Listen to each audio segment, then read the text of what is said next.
Good? Yep, green red light. You're good to go. All right. Yep, we're good. Go ahead and get started, everyone. Call to order. Please join me in Pledge of Allegiance.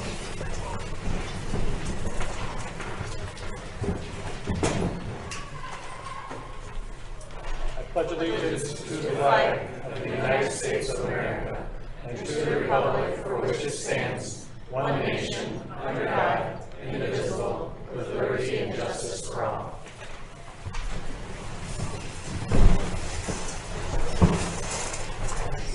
Karen, could I have a roll call? Roll call. Here. Here. Justin. Here. John. Here. Jerry. Here. Need a motion to approve the agenda? I'll make a motion to approve the agenda. Second. Doug, aye. You can approve the agenda. Oh, yeah. Lexi, aye. Justin, aye. John, aye. Jerry, aye. Moving on to the consent agenda. Any questions at this time? I'll make a motion to approve the consent agenda. I'll second. Doug, aye. Abstained. Lexi. Justin, aye. John, aye. Jerry, aye. All right, motion carries. At this time, we'll hold a public hearing for rezoning of parcels 14033000004 and 14033760001 for the Spiegel Family Realty. I'm going to go ahead. I don't think I need it because you'll probably all get blasted out. How's that? No? Yes? Okay. For the public hearing, what we'd like to do, these are the guidelines that the council has. Anyone wishing to address the council, please step up to the podium. Each speaker should state their name and address so that it's clear and can be picked up so we know who you are and where you are. Speakers, please limit to about 3 minutes. So everyone who wants a chance to speak gets a chance to speak. So we can do that.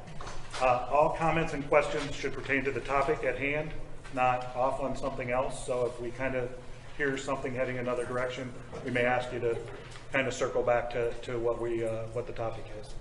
All questions will be written down and answered at the end of public comments. So we'll do that at that time. Again, those in attendance are asked to be respectful of the speaker by refraining from making noise of any kind. Any person disrupting the public hearing will be asked to leave the meeting. Please abide by these guidelines so the public hearing process can proceed smoothly, and all who wish to address the council will have the opportunity to do so. Anyone have any questions on that? All right, we'll go ahead and get started.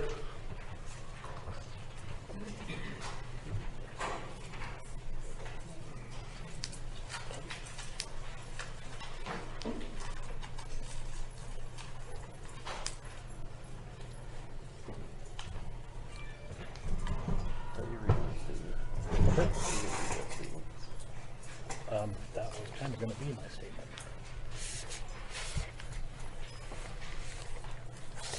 Just a couple of quick follow-ups to that. I'm just trying to, because I kind of wrote this up and then read that. So just again, thank everyone for coming out tonight. Appreciate you being involved in your town. If there's comments that you hear someone else making and it was your comments as well that you were thinking of, please just, if we've already got it, we've got it written down. It doesn't double us up by having two comments, 3 comments, 6 comments if they're all the same. So just, please pay attention and hopefully respect that. I guess at this time, I'll open the public hearing for anybody who wants to speak. Can I start? Yes. Can I hand you those pictures?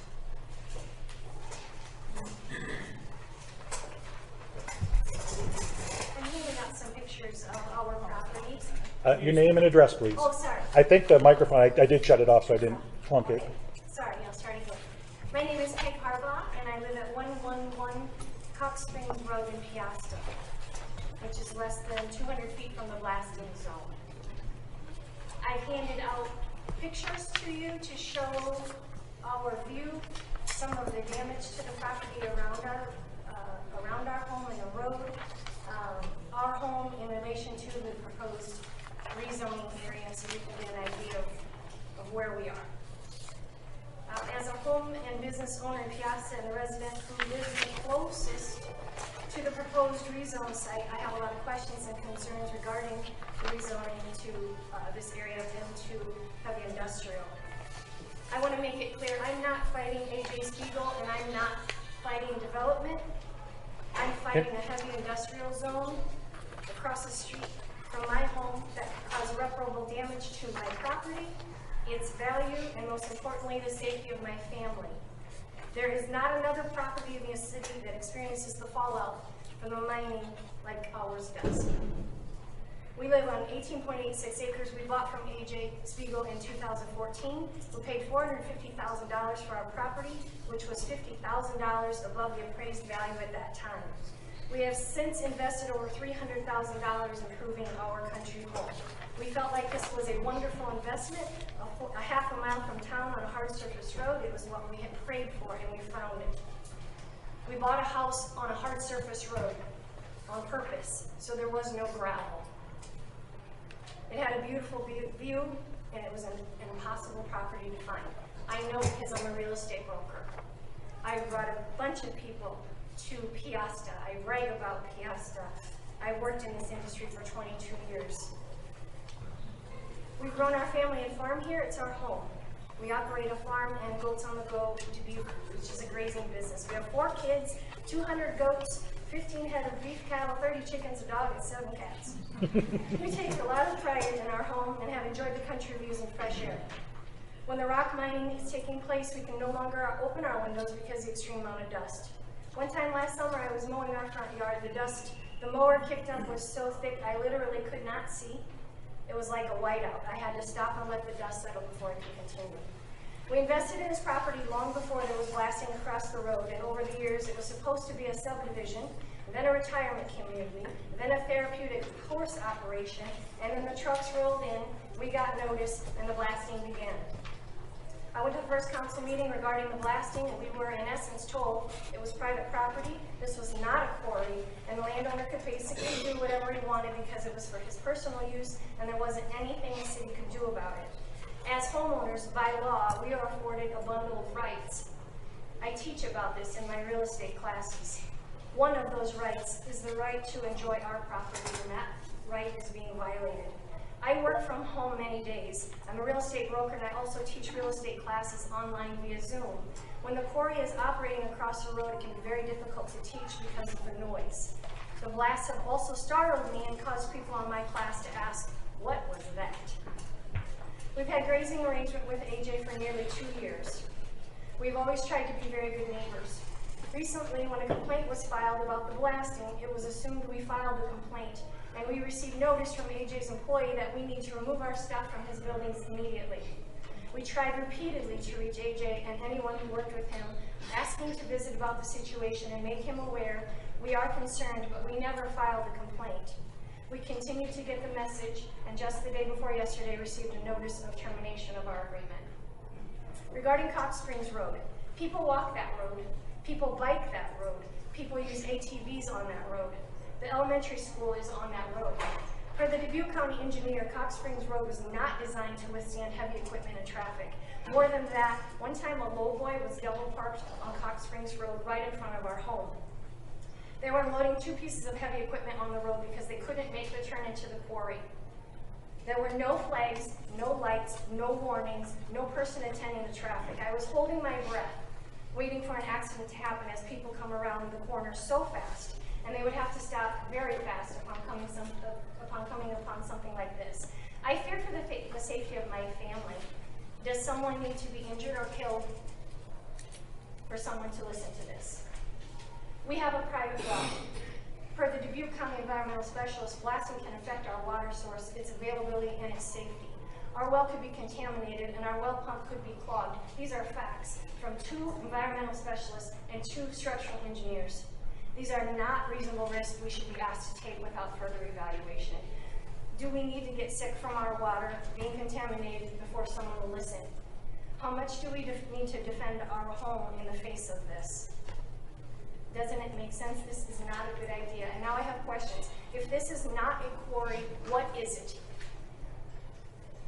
Has there been an environmental study done?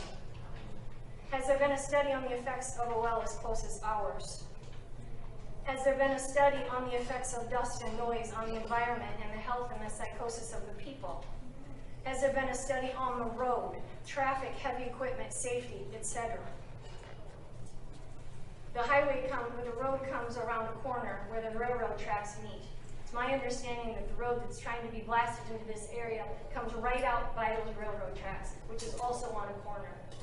People come flying down that road. There is no way that there can be trucks coming down that road and be safe. There is no way.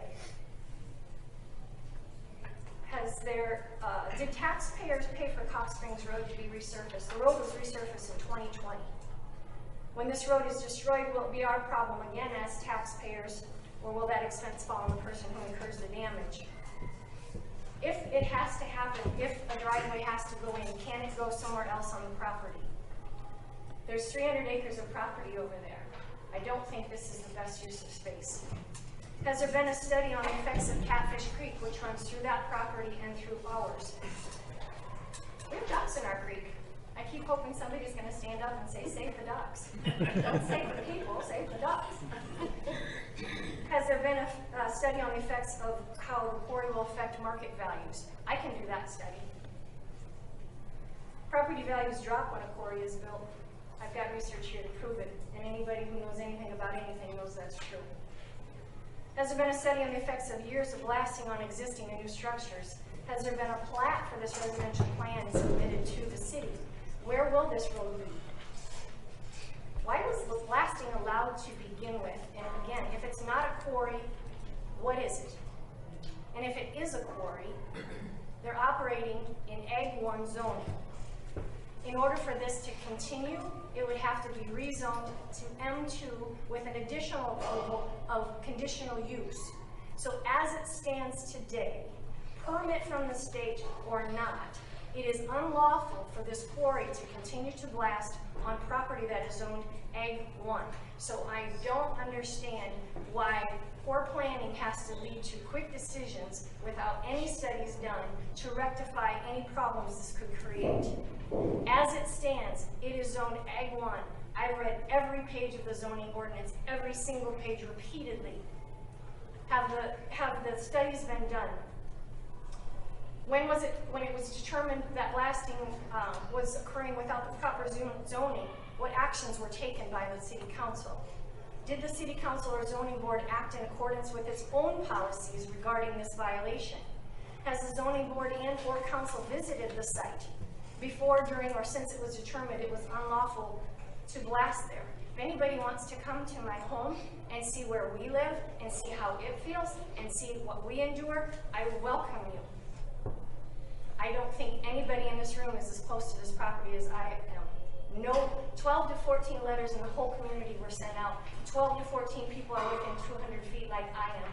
I reached out to let people know about this, and nobody even knew about it. It was going to slide under the radar. We were here first. Thank you. Thank you.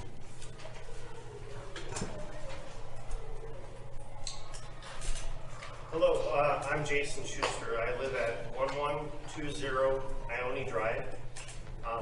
My backyard faces, so on a map, I'll show you right here where my house is. It's right here, okay? We're in what would be maybe not close proximity.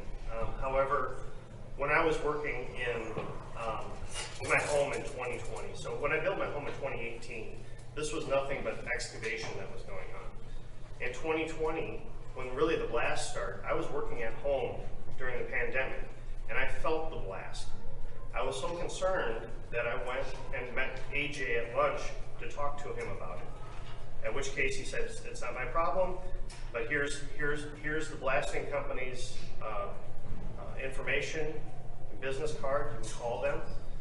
And so what I did, I called them. I was concerned about my property. We just built, half of my house is on bedrock, the other half is on virgin soil. So my concern is that those blasts over time could settle some of that soil that's on the other side of the house, and I'd have property damage. They came over and they set seismographs in my yard. Okay, They pounded a stake in, they took readings, they said it was below the legal limit. However, if you're in the house and you feel that, the ground shakes, right? I feel it. My kids, when they're home, they can feel it. I'm concerned. I can't imagine what Peg Harbaugh is going through at her farm or any of the surrounding community.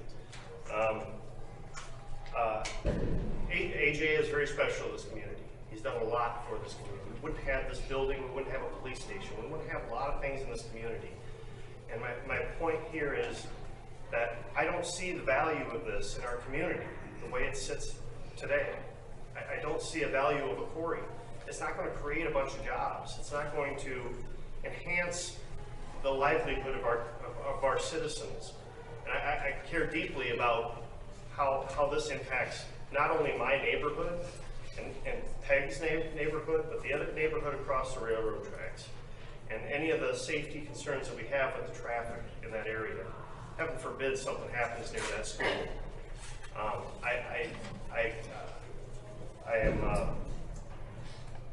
I have pictures. I have drone pictures of what it was like in 2020 when it first started blasting, and I have pictures of what it looks like right now. And it's probably 30–40% bigger than what it was back then, with much more piles of gravel. And in fact, yesterday they were loading up a side dump trailer down there full of rock. Now, he might be using it for his own purposes. That's not my business. However, I'm concerned about that. Ultimately, this decision should be made with the community in mind, not all the citizens, right, that are impacted by this, and not just one beneficiary, because they're going to make money off of this. It's a community, and it's in the outskirts of our community, too close to residences.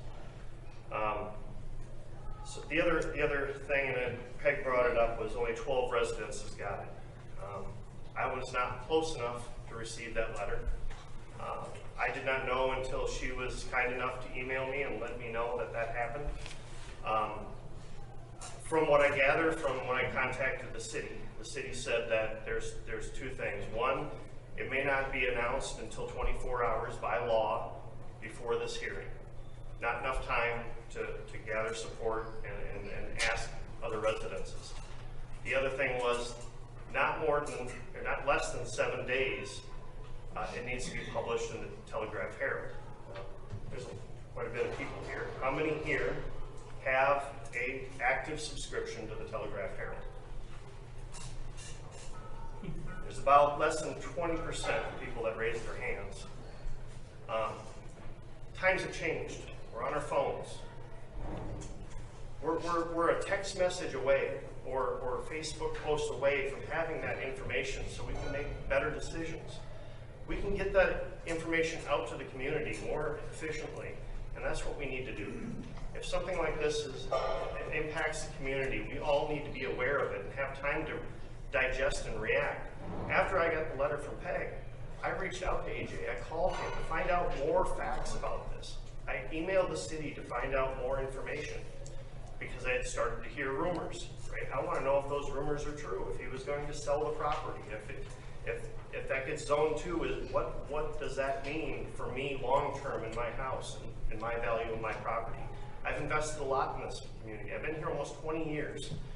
I bought a property from AJ over in Royal Oaks, where I lived until 2018, where I moved in early 2019 into my new home. I care about my home, I care about my family, I care about my community, and I hope that you feel the same, and please take those statements into consideration. I appreciate your time. Thank you, Jason.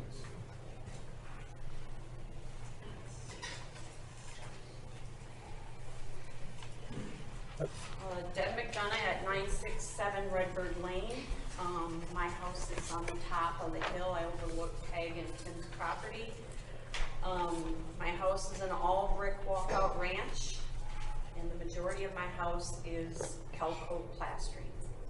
When the excavators dug my house actually sits on the bedrock, the same bedrock where this is being blasted. My property from property pin to property pin is only 115 feet away from this property. I did some measuring, and the closest person on the P&Z is 1570 feet away. Council, closest person is 2,977 feet away. I'm a hometown girl. I've been in the area most of my life. I was on the Planning and Zoning Commission for 7 years and started until I was decided I was a conflict of interest. But anyway, to bring everybody up to speed, back in 2018 of April, I was working at home and I felt my house shake. And I actually thought, I just brushed it off thinking it was my imagination, like, what is this? Anyway, I do remember a few days later, or possibly a week later, I heard a horn sound and my house shaking again. I sent a video to some of the people on the council of me sitting at my front office desk with my hand on the desk, and when the blast shook, it shook my hand. Later that day, I read on Peosta Mamas how many people in Peosta felt the blast at the quarry. Many people, including myself, were asking, what quarry? Living here all my life, I knew there wasn't anything existing close by. My reply, or the reply that we got, was on Cox Springs Road before the tracks. I don't drive that way, so I had no reason to think anything was happening below my house. So I took a drive down there. I was thinking, so I took a drive down there and I was thinking to myself, why wasn't the city council or the zoning members aware of this? It's because it was hush hush. The next morning, I went down there, I drove by, and there was piles of rock. That morning, I went down to City Hall, spoke to Karen Snyder. Why is there a quarry in the city and the property isn't even zoned for a quarry? It's Ag 1. She told me it was rock excavation. I said, have you driven down there? There's mounds of rock piles. She said it was on private property and he's not selling the rock. It's for private use. I said, it's in the city limits. You mean to tell me I have 56 acres on Burge Road that's ag property, and I can put a hog confinement on that property, and I won't sell my pigs, and I can go ahead and I don't have to tell anybody? She agreed to put me on the agenda, and we talked about it at our April 30th meeting. And Justin was there, I was there, Mike Ackerman was on there, and we were told by Mayor Mesher, and AJ attended the meeting as well, that this isn't a quarry or a mine. It's excavation for future development, and rock that is being excavated and crushed is for private use on properties owned by AJ Spiegel. It is not to be sold. AJ said it's going to be a pond there someday, but now hearing it will be residential. Well, after, if it becomes to M2 heavy industrial, I want to know, how are they going to acquire homes with basement in that area when it sits on bedrock? Are they going to hammerjack all the basements or more blasting? I'm very concerned what kind of responsibility this will have on the taxpayers, and most importantly, structures of our homes and our investments. Things may not appear now, but likely could years to come. I worked for an engineering firm. I typed up many structural engineer reports, and it is a concern. I invested in my home, and I was there first. And I don't understand how come this can happen on A1 property. So please take in consideration community and our investments when you finally make this decision. Thank you. Thank you, Jen.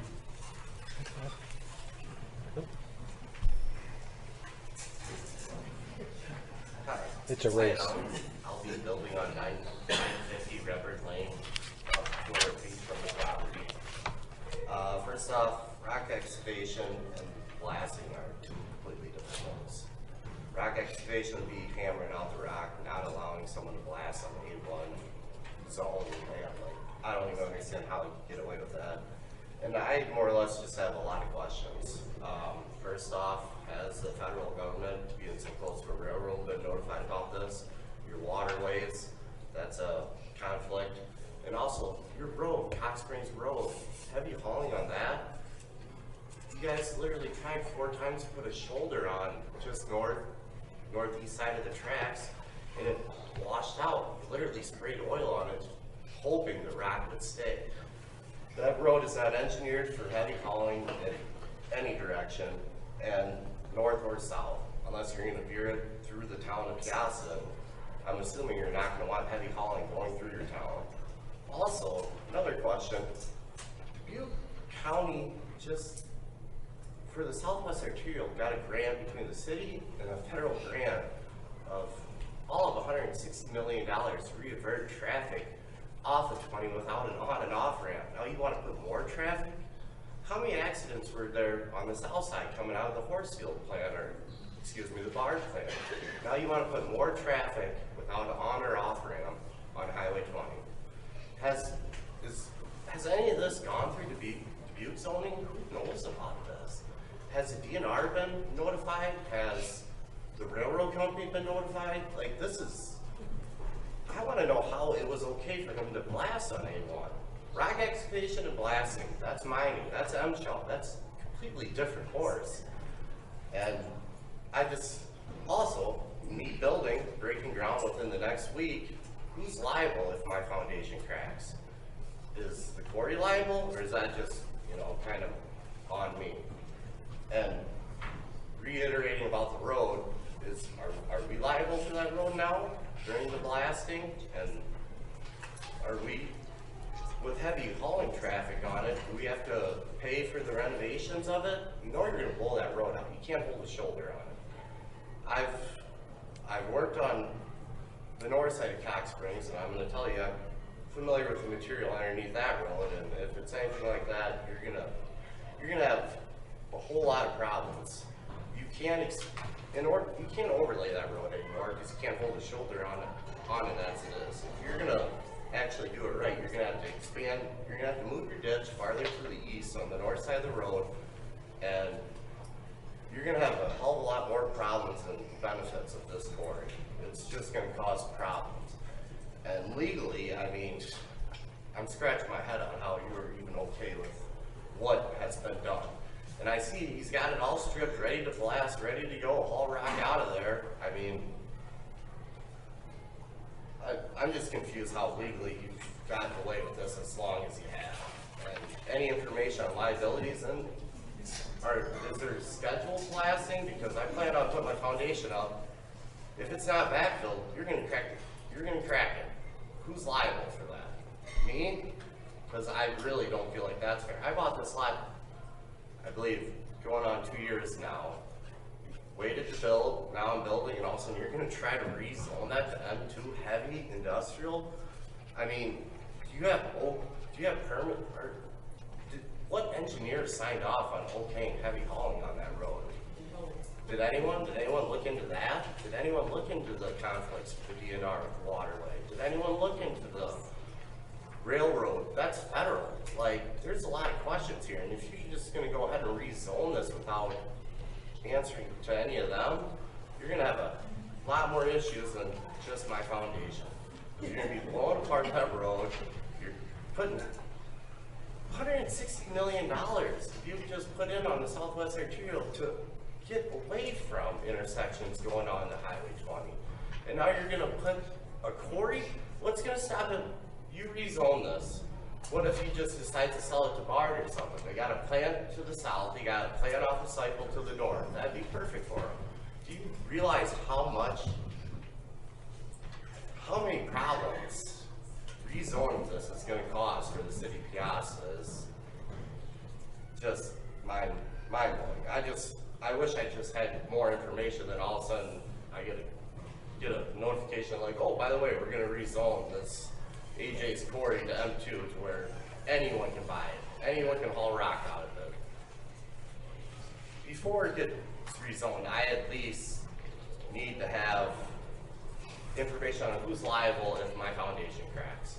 Because my foundation's going to be poured. It's not going to be backfilled till, maybe end of July. Is he going to be blasting in between then? What happens if it cracks? Who's going to pay for that? Me? That's just my baby? I bought land in a residential area. Everything else was zoned A1 around it, and now I don't think this has gone through the proper hoops, and I think there needs to be more time before actually rezoning it to M2 and making a decision. I think there needs to be more information and more thinking about this than just zoning it M2 for AJ. Thank you.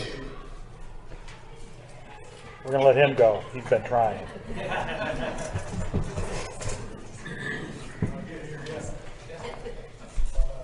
Walt Lockheed, and I live at 2154 205th Avenue, Manchester Drive.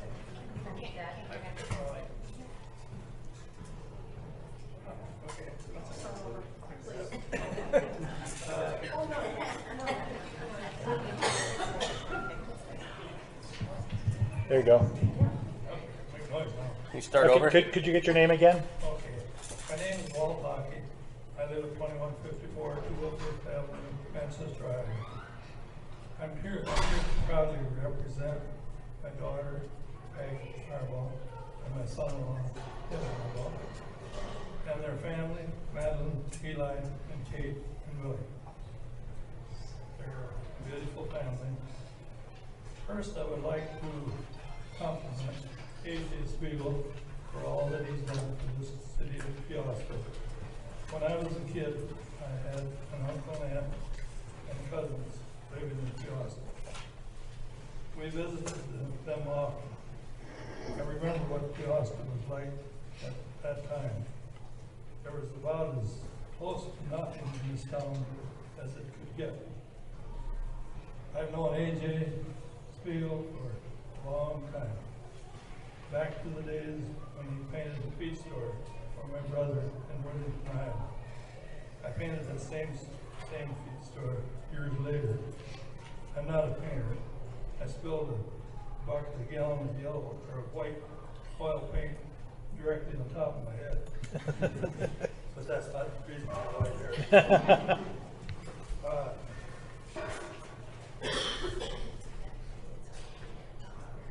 Okay. I'm not probably speaking to you. Let's see.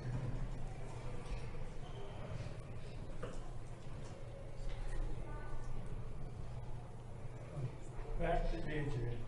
He was a very hard worker, intelligent man who was never afraid to take measures. He was also very trustworthy. My son-in-law and daughter, they bought their property on Cox Springs Road from AJ. They paid a premium price for the property and spent money on many dollars on the property since they bought it.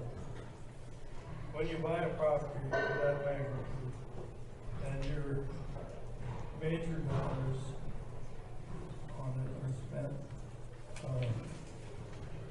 you put a lot of trust in the person that you bought it from. This request from AJ Spiegel family to the City Council of Peosta concerns me a lot.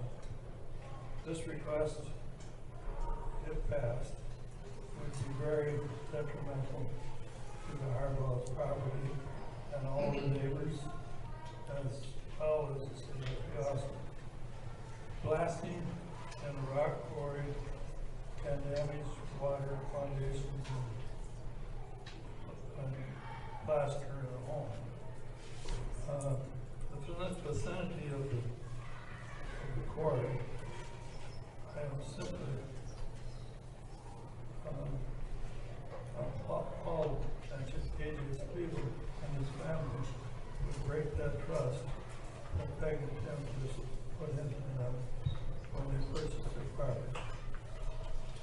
Furthermore, the road going to the north, that location has a huge gully adjacent to the road with no shoulders, not anything at all. In fact, I went out there tonight and I measured it. The gully is 12 feet deep, and there's a couple of different places where rain has caused a little bit of shoulder that was there, is now big pond. So how you not haul fresh rock up the road like that is beyond me. To the south, they would be passing the school with many young children in a playground, plus a railroad crossing, no light or gate. I asked the council of Peosta tonight, could you live near the location or on the Harbaugh property? Please give this some serious thought and vote for good conscience. Thank you. Thank you, Wes.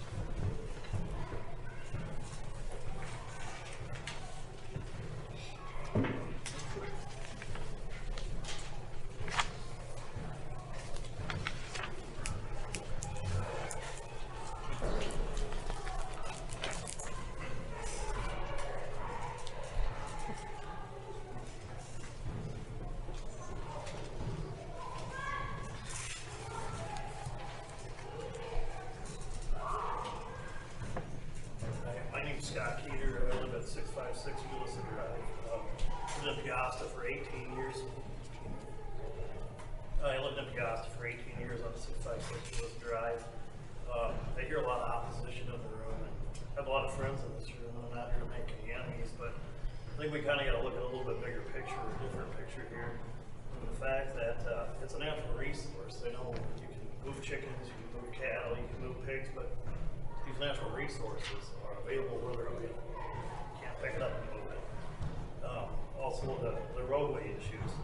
I heard tonight that who gave permission to drive on the road or anybody. Well, it's a county road.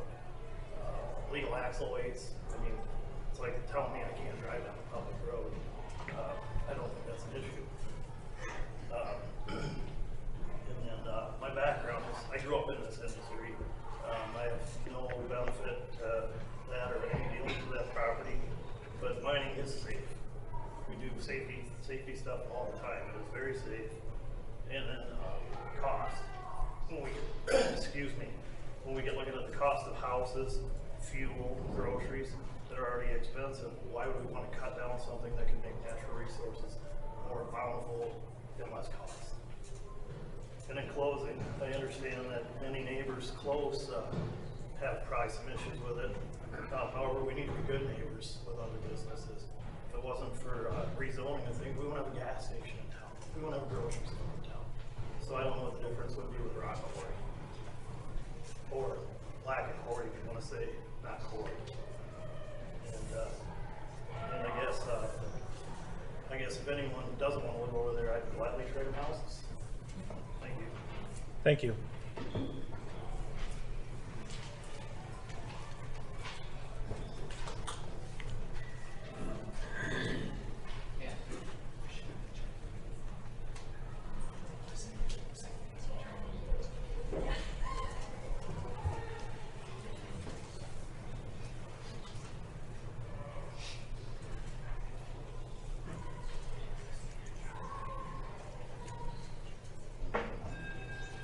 Hello, my name is Justin Eacock. I live at 1163 Hansel Circle.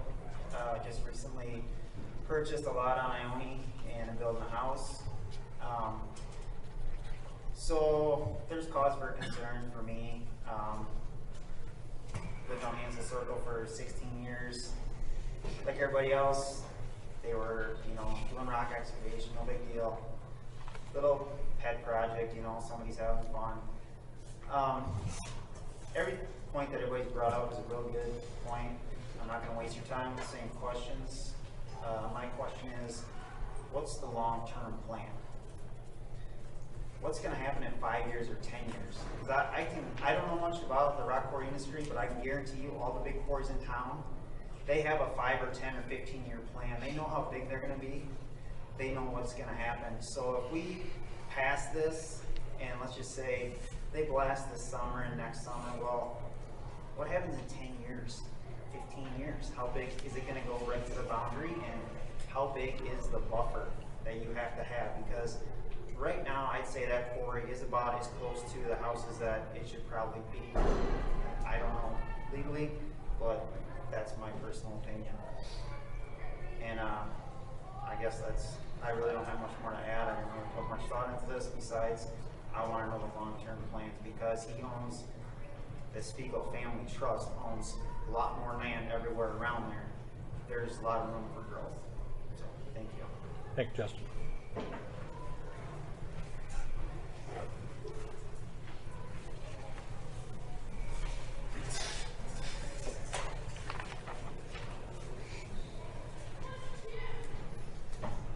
My name is Tim Harbaugh. My wife and I live at 11114 Cox Springs Road. As she mentioned earlier, we've lived there for 7 years now, going on 8. We have spent countless hours cleaning up our property, including the area on and around Chesterman Road, trying to keep the vandals from continuing to damage that property, ours and the county's, as they've done for years and years. We kind of feel like we are part of the future of Peosta, and would like to continue to build that. As my wife mentioned, a couple years ago, we approached Mr. Spiegel about grazing the area across from our property on Cox Springs Road. Number one, because we thought it would improve his property, help improve his property. Number two, to keep the brush and weeds down to a minimum for the safety of people driving up and down Cox Springs Road. For those of you that live there or drive that road, there's a lot of deer that cross there, and visibility gets to be an issue, especially late in the summer. I'll never forget Mr. Spiegel's comment back to me. He said, yeah, I'd like to have that done, I just don't want to pay for it. So I thought, maybe we could work out a trade. We would graze this property, and maybe in return, we could use some storage in the buildings across the road from us that he owns. They were just basically sitting empty anyway. And he agreed to that. So for 2 years, we've done that. We've had that agreement in place. Last week, let me back up. Several times over the last 7 years, and I mean several times, we have reached out to Mr. Spiegel to ask him what his plans are across the road. How it impacts our property. What can we do to be good neighbors? Every one of those times we've reached out has been either ignored, or if he bothered to reply, the reply was always vague, or basically telling us to ask someone else, even though he's the owner of the property. Last week I called Mr. Spiegel and was actually kind of surprised that he answered the phone. And before I could get out the first sentence of my question about just asking what was happening with the property across the road, he started in on a 10-minute cursing rant, tirade against the city of Peosta, the city manager, the residents of Peosta, and how dare they try to stand up to him. And I thought, is this the person that everyone has told me has been so good for the city of Peosta and the area around Peosta? Maybe things have changed over the years. That wasn't the impression that I got from that call. fast forward a couple hours, I noticed that I had a missed call on my phone from Mr. Spiegel, so I called him back. And I said, "It looks like I missed a call from you." He said, "No, I must have misdialed." And he immediately went into another 5-minute tirade against the city of Peosta, and then hung up on me. We are not here tonight against Mr. Spiegel. We've done everything in our power over the last 7 years to be good neighbors. We are here tonight for the city of Peosta and for the residents of Peosta. I hear that Mr. Spiegel has done a lot for Peosta. I see some of those things, but after what I experienced in the last week, I have to ask myself, did he do all of that stuff for Peosta, or were there other motives behind those actions? And the final comment I guess I would like to make, maybe as a question to the residents and to the council, if some of the damage that we believe is happening and will happen if this continues, if that happens, the road, Cox Springs Road from the railroad tracks to Old Highway Road, half of that road is owned by the city of Peosta, half that road is owned by the county. Any damage that's done to that road will be paid for half by the city of Peosta and the residents of Peosta. Are you willing to pay for that? If there are property damage, well water damage, if there's environmental damage to Catfish Creek, if there are injuries on that road, is the city of Peosta and the city council of Peosta prepared to battle what's coming against you for those damages? Because I'm not an attorney, I don't know who in the end is responsible for that, if it's the developer, if it's the contractors that are doing the work, or if it's the city. But those are questions that I would want to be answered before I move forward with this decision. Thank you. Thank you, Tim.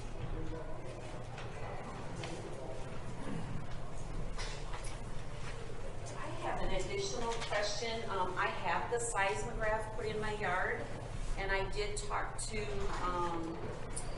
Bennett Explosives to get the readings, and I'm not sure if they're all that accurate, because I did tape when they were doing this, and some of my numbers are different than what's on this paper. And also I had a seismograph in my yard on 9/7 of 2020, and that is not on my reading. And so I also don't have any recording in 2019. So my question is, was there any blasting in 2019? And I used to walk that road. I don't anymore because of the heavy trucks. And I witnessed trucks going on Old 20 down Sundown Road. I've witnessed trucks going into Ace Hardware, for posts. In fact, I seen a side dump out of there last night. I don't know where these are going, but I was wondering, are they all really going to personal use? I followed one today, top grade going into Dubuque. I know AJ has property there, but the question arises, where's all this rock going?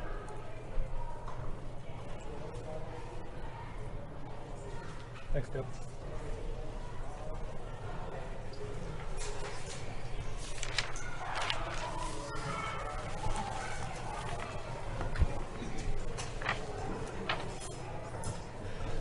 Hello, my name is Sarah Till. I live at 10957. My name is Sarah Till. I live at 10957 Parrot Drive. That's in Birds Acres.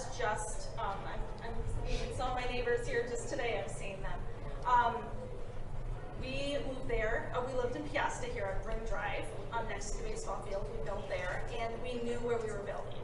We knew we were building next to a baseball field. We knew we were taking on possible foul balls. We didn't mind.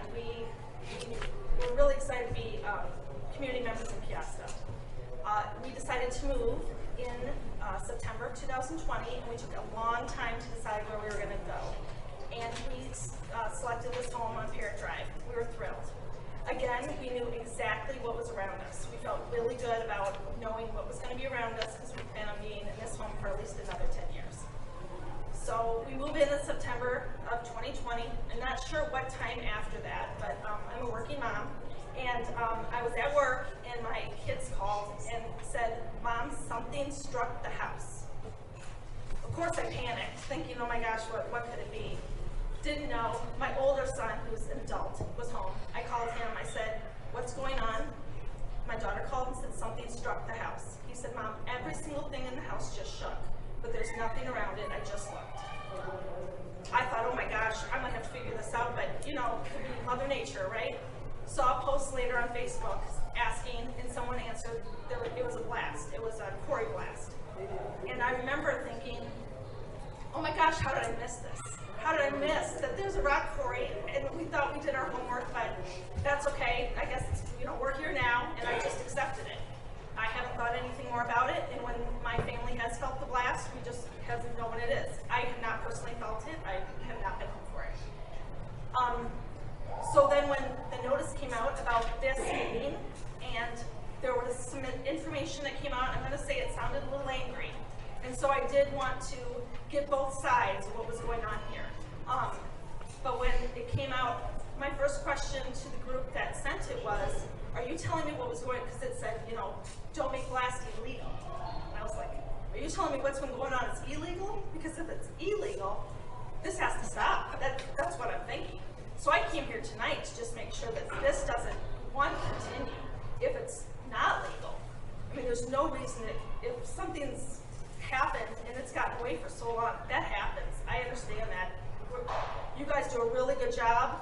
Everybody's doing a really good job. We're not here a lot of the times when you guys are making really good decisions for our community.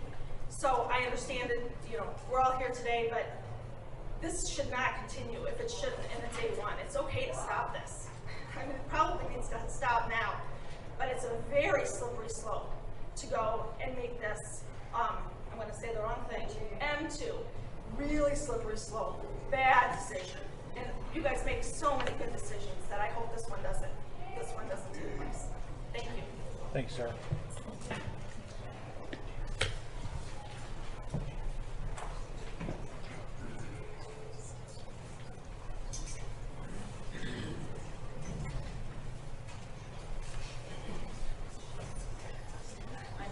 Hanson from 11436 Cox Springs Road, just up from the Harbaughs a little ways on the hill. So I want to say that we actually don't feel the blasting at all, but I will say my concern is the roadway, big time. In front of our house, there's a ditch. I could walk in, you wouldn't see me. And I'll tell you what, if you put one of those trucks on it, it's going to go in it. And so is the gravel, and that's fine, you can keep it there.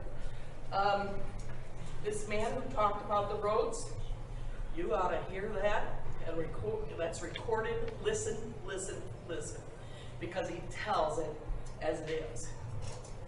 Already, there's cracks on the new pavement from these trucks. There are side loads.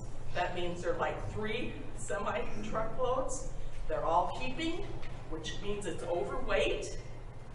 If you know anything about construction, and look at what the weighboys put on the trucks and what's on the trucks is much different. I think the road is not going to last real long, so you better get your coffers ready. I feel sorry for the people that live above the tracks because they hear a lot of blasting. They have new homes, spent a lot of money on them, believed in Peosta, and I would hope that the leadership of Peosta would listen to their people. Again, we don't hear the blasts, so I don't feel that, but I feel their pain. And I hope that you can too. And I would think that AJ would as well, But I don't know about that. You know, I know that he has put this council in some fine positions in the past about zoning and what goes where, and that he hasn't liked a lot. But, you know, I feel bad that he has chosen a rock quarry in the middle of the town and an A1 zoning. So if you two decide to do this, which I am adamantly against it, I would hope that you would put some conditions that it lasts so long and that's it. And that if someone else buys that property from him, it is not zoned M2. I don't know if those things are possible in the county zoning, but so much can happen. It's just like, okay, this was a conditional thing. He could use that for his personal, but look at how it's grown. It's not personal. It's not personal at all. We had trucks going daily, many trucks, up and down. I look out my front window, I can see them going. I can see what they're loaded with. And I am not exaggerating one bit. You guys are getting snookered if you believe they're underweight and not much is going on. I don't know where it's going. Well, I know he's got like a football field of gravel over by his businesses, over by where the water, where the septic stuff is on the other side of town. I know he's traveled the road up North Cox Springs Road, over Old Highway 20, back in the main road of Peosta, which, you know, look at the condition of that road. How is that? And all of those homes that he has to run by with all those trucks. I'll tell you what, I would hate to pay his bill in trucking. That's all I have to say. Thank you, Don.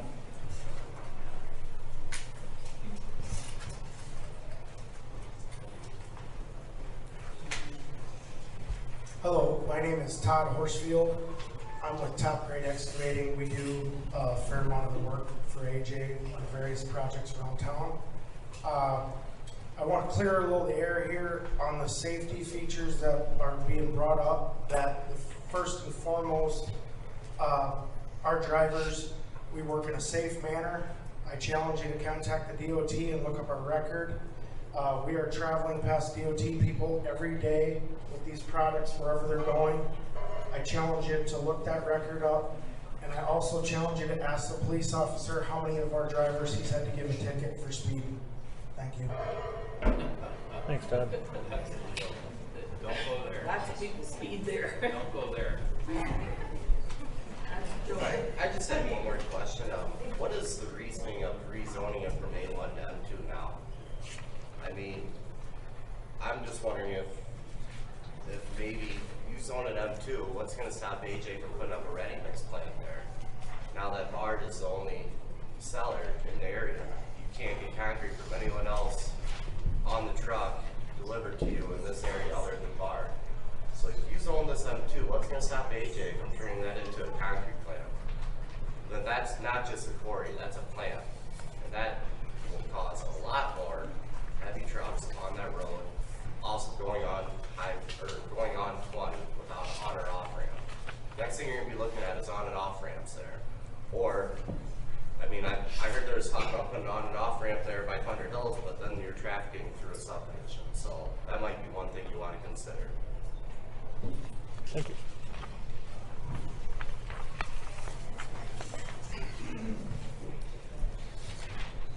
Good afternoon. My name is Stefan Alt, and I represent Spiegel Family. First and foremost, I want to let everybody know that we at Spiegel Family appreciate all the comments that we've heard today and heard prior to this meeting. But most of my job here tonight is to kind of quell some of the rumor mills that seem to be swirling around this particular project. First and foremost, let's establish what it is that we're asking the City Council for first and foremost, because I think that is misunderstood by most people in this room. We're asking for a conditional use permit as opposed to a permanent rezoning on this property. We have been in contact and have had discussions with the council, and we are more than happy with limiting the time restrictions for this conditional use permit. And additionally, we would be amenable to limiting this conditional use permit to the current ownership, meaning that if there's a transfer of the property, there wouldn't be this conditional use permit would expire at that point, which of course means that any sort of fear anybody has about Bard moving in and buying this property and turning it into a quarry like they have many other locations in Dubuque County should be satisfied by that limitation that Spiegel family is willing to accept for this property. Next. With the conditional use being potentially revoked, is the M2 revoked as well? The M2 is connected to the conditional use permit, meaning that it would revert back to its current zoning classification. Is that in writing somewhere? Because I looked through all the documents and nothing was stated about it being temporary or rezoned. When I looked at like the Iowa documents, it alluded to that once it's zoned that way, it's very difficult to rezone it. And nothing around being temporary. Like I said, we've had discussions with the council in closed door meetings and have, again, consented to that. So when that occurs, so if that occurs, and immediately goes back, but those people that are buying that piece of property aren't going to buy that piece of property because it's a nice piece of property. They want what's on there. They want the M2, and a lot of these council members will probably not be on that council at the time that happens. At the time that happens, they're going to make that sale conditional on that zoning remaining on an M2 because they have a purpose for that land that is not A1. At that point, most of your ag land is gone because you've got quarry there. Well, I think before I maybe dive into any more questions from the audience, let me finish my presentation. I'll be more than happy to answer some questions after the fact. But next, I'd like to go into what is exactly the plan for this property. Okay? I'll just walk up here. Before us today, we have a preliminary concept plan for this property. You'll see, looking at this plan, there's no intent to keep this particular property as a quarry. I understand that everybody in the back of the room isn't going to be able to see up close, but I invite you to come look after this meeting. Looking at this map, you'll see that there's topographical components showing that there's a pretty significant ridge line where this blasting activity is occurring. The intent for this property, always the intent for this property, is to turn this into further development. Mr. Spiegel has developed the property to the west of these parcels here, and he has an intent, as you'll see on this preliminary concept map, to connect to his existing development to the west, and then connect the development to Cox Spring Road to the right.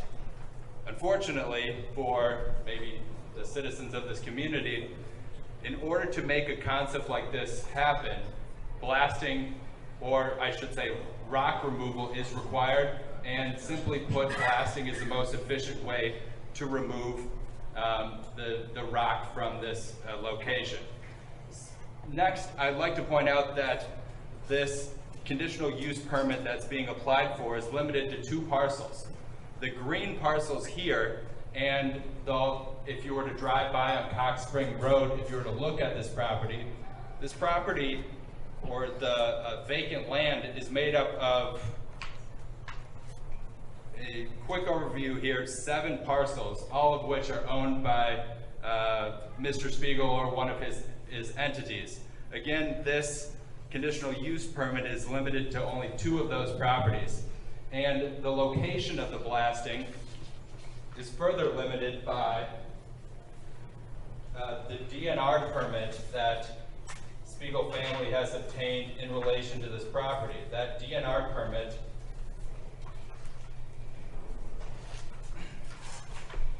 is limited to an area even smaller than these two parcels in question. So even if the council grants this conditional use permit to transfer this property into heavy industrial, we're still limited by the scope and the application to the DNR and what the DNR has allowed Spiegel family, or the location in which the DNR has allowed Spiegel family to blast on this site. The blasting on the application that's approved by the DNR is limited to 11.2 acres. Again, you're not going to be able to see from the back of the room, but the 11.2 acres consists almost exclusively of the current quarry area and would go a little bit further to the east. But by no means is it a vast majority of this green site, or the vast majority, I'm sorry, not even the green site. The pink is also owned by Mr. Spiegel. So we're talking about a relatively minor portion of this large section of parcels that's owned by Mr. Spiegel.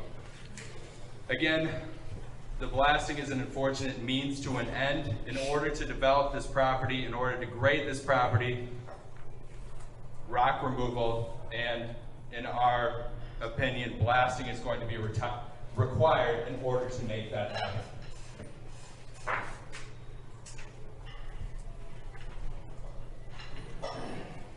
I'll note that persons in the community, persons who have spoke today, are concerned about why blasting is occurring now, why it wasn't regulated in the past, and I think some of you actually touched on that already. There was a blessing that was given at one point, and once we were made aware that there was going to have to be a zoning change in order for blasting to continue, the blasting has stopped. In fact, there hasn't been any blasting this year, and there hasn't been any blasting since we've received notice from the council.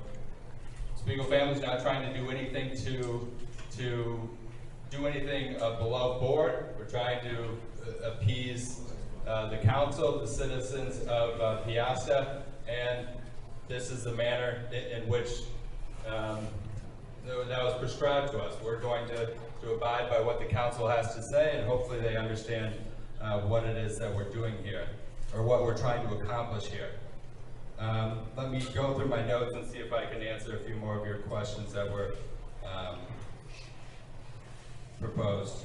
Is the end picture that it's going to be residential, or what is it? Yes, so okay. This preliminary plan is only going to show the streets, but you'll notice a number of them are cul-de-sacs.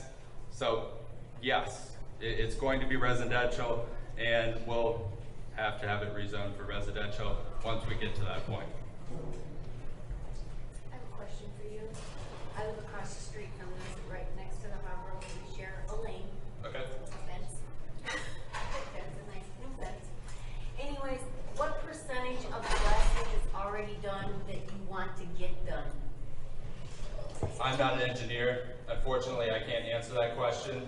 I proposed the question today to our engineering department, and I frankly don't have an answer back yet.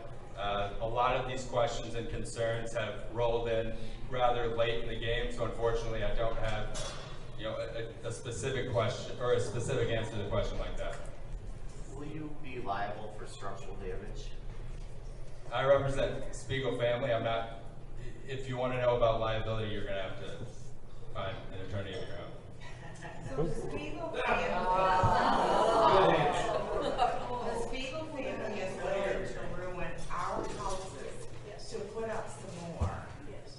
Well, that's what our council's for, is Well, to protect the That's people. my takeaway from this whole thing is, let me finish, is that for another residential area owned by Mr. Spiegel or the Spiegel family is willing to put all these houses that that we have all paid dearly for to make up this nice community we live in for more money, for another residential area. What is the end here? We're just means. Hey. If I could, I know you have questions, and it's kind of turning towards, some personal questions, and I think, that the question can be submitted to the council. We've been working, closely, especially in the last few days, trying to get ready for this meeting. And I know there's a lot of unanswered questions. The council agrees with you. There are a lot of unanswered questions, and that's what we're working on right now. But before this gets to just where it's just question after question after question that I don't think can be answered tonight, I'd like to see if we could, unless somebody has something that's very pressing that hasn't been addressed, I'd like to see us, just kind of wrap this part of it up. I appreciate Mr. Alt for coming tonight and presenting their side so that you did get to hear what their plan is. I think that was important for us tonight to get that. So is there anything else? I mean, if you don't mind, I have a few more comments. Sure. I'll direct my comments at you, or at the council at this point. I want to note that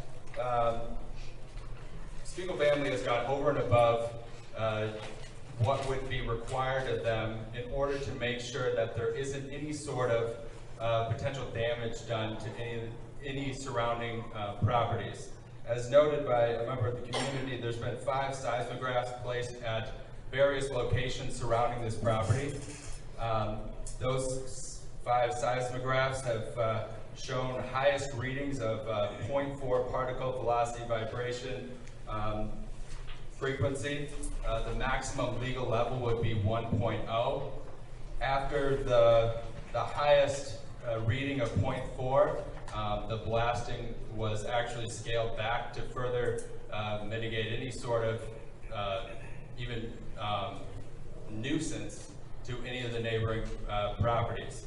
I'll note that there's only 13 properties that are within 200 feet of the 2 parcels under question, and only 5 of them are owned by persons other than a Spiegel entity or the city of Peosta. And one of those 5 remaining parcels is the railroad. So there's only 4 residential properties within 200 feet of the proposed blasting site. I will note that since 2017, there's only been 25 blasts that have occurred. Since 2017. So the idea that there's been this ongoing nuisance and despair to all of the citizens, all the surrounding properties is a little bit unjustified. 25 over a 6-year period is rather low. Again, I'll note that blasting, all performed by Bennett Explosives, is highly regulated. So we have records for every time any explosion has ever gone out. They are the third-party company, know-how affiliated to Spiegel or any of his other entities. They are governed by ATF. It's not something that you can mess around with. They have to have very stringent records for everything that they're doing. I have every confidence that the seismographs that they have put in place are in fact reading accurately and correctly. I know some of the members of the community have concerns about where the rock is after the rock is being blasted at the site. Where is it going? Well, as evidenced by this entire community, Mr. Spiegel is a very prolific developer. He has numerous projects in Peosta, in Dubuque County. He has no shortage of places to take any of the excess rock from this location. Some of the places would be a 140-acre project south of town. There would be Silver Oaks. I know some of the rock has gone to the Ace Hardware project here in town. Some of the rock has gone over by the open pits towards the west of town. And Mr. Horsfield spoke today. He has records of every load leaving that site and where it's going, and I can assure you that it's all going to projects that are owned by Mr. Spiegel. Again, he is a prolific developer, and he has no shortage of use for that rock. I'll note that there's been blasting performed at least in 3 different other locations by Spiegel, or different projects by Spiegel in the city of Peosta, those 3 being Kelly Oaks, Oak Park, and Thunder Ridge. And lastly, I think it's disheartening to Spiegel family, and all of his related entities that there's such little faith that is given to Mr. Spiegel. He's developed a vast majority of this town. His legacy is tied with the success of this town. He has, I think his record should, it's more than I think, his record shows that he is great, and he has an outstanding reputation with his development projects. There shouldn't be any concern that he is trying to pull a fast one here. He has, like I said, owns all of the properties surrounding this quarry area, only 2 of which are going to be subject to this conditional use permit. It would make no sense for him to devalue his own surrounding properties by doing something like trying to sell this property off to BARD or a like entity. The conditional use is subject to these 2 parcels. And I'll note that, again, Mr.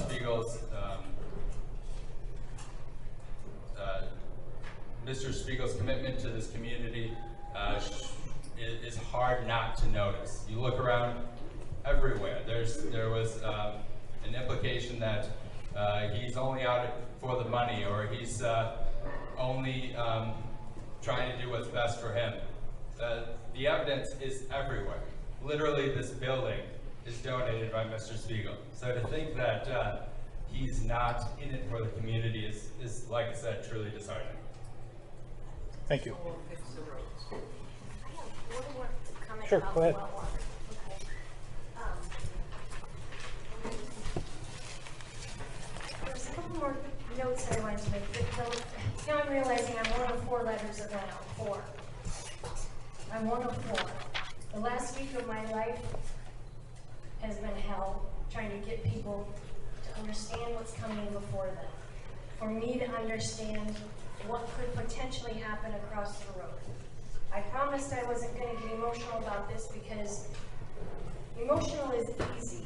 Going and doing the legwork and getting the facts and getting the information. So I've called attorneys, I've called environmental people, I've called engineers, I've called people at the schools, I've called friends, I've called family, I've called developers.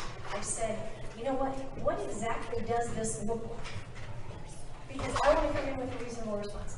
I can handle my house shaking a little bit. I can handle my house shaking. If that's all I've got to endure, fine. Most of these people endure only that. And if there's no structural issues to be concerned about, so be it. This is from Ken Beesing and Associates. Hey, the soils report, because he did a soils report for me today, shows that the front of your home is located and a good chunk of the front yard is also located in a soil named Nordness. These soils typically have bedrock within 12 to 15 inches of the ground surface. Do not know how much grading was done for the home when it was built back in 1976, so the rock may be deeper now. It would be a reasonable guess that your front foundation is set very near or in the bedrock, meaning that you could have problems, a whole lot of shaking, when they blast across the road that could easily be verified with some probing of the soil and or digging in the front yard. I don't have the research in hand because I was made aware of this a week ago. I'm one of 4 people in the community, aside from Mr. Spiegel, that are aware of this. So anybody else besides those 4 people, I had to go out and say, help, listen. Are you understanding what this means? M2 industrial in this capacity means he can turn this, well, it is authority. But he can do it, he can do whatever he wants. I mean, he can put a garbage recycling plant there, he can put a landfill there. And I don't want to give an inch. And what I want to reiterate is that my understanding is that it is currently zoned A1. I don't think that's in dispute. And if you look at the zoning ordinance, which I have looked at repeatedly over the last 7 days, that's why I look like I look right now, I've read it repeatedly. And every time I read it, it says that blasting, excavation, whatever you want to call what this is under M2 conditional use. It is not under A1. Therefore, it doesn't seem like it should matter what permit from the state came. Somebody caused an issue with the zoning. The zoning doesn't match with what they're doing over there. And in my opinion, I'm not sure why we have to vote, because based on that, in the violations code, it states that if you are in violation within this zoning ordinance, all things shall cease until it is rectified. And if we don't give the green light to do more, then it should just be done. There's this point about it being legal. Yes, I say to the attorney, this is legal. That does not make it ethical. What about the people who will be selling their homes in the next 2 years? We're going to allow this for 2 years. What kind of damage is going to incur? And what about the poor people who have to try to sell their properties in the next 2 years while they've got an M2 zone property in their backyard?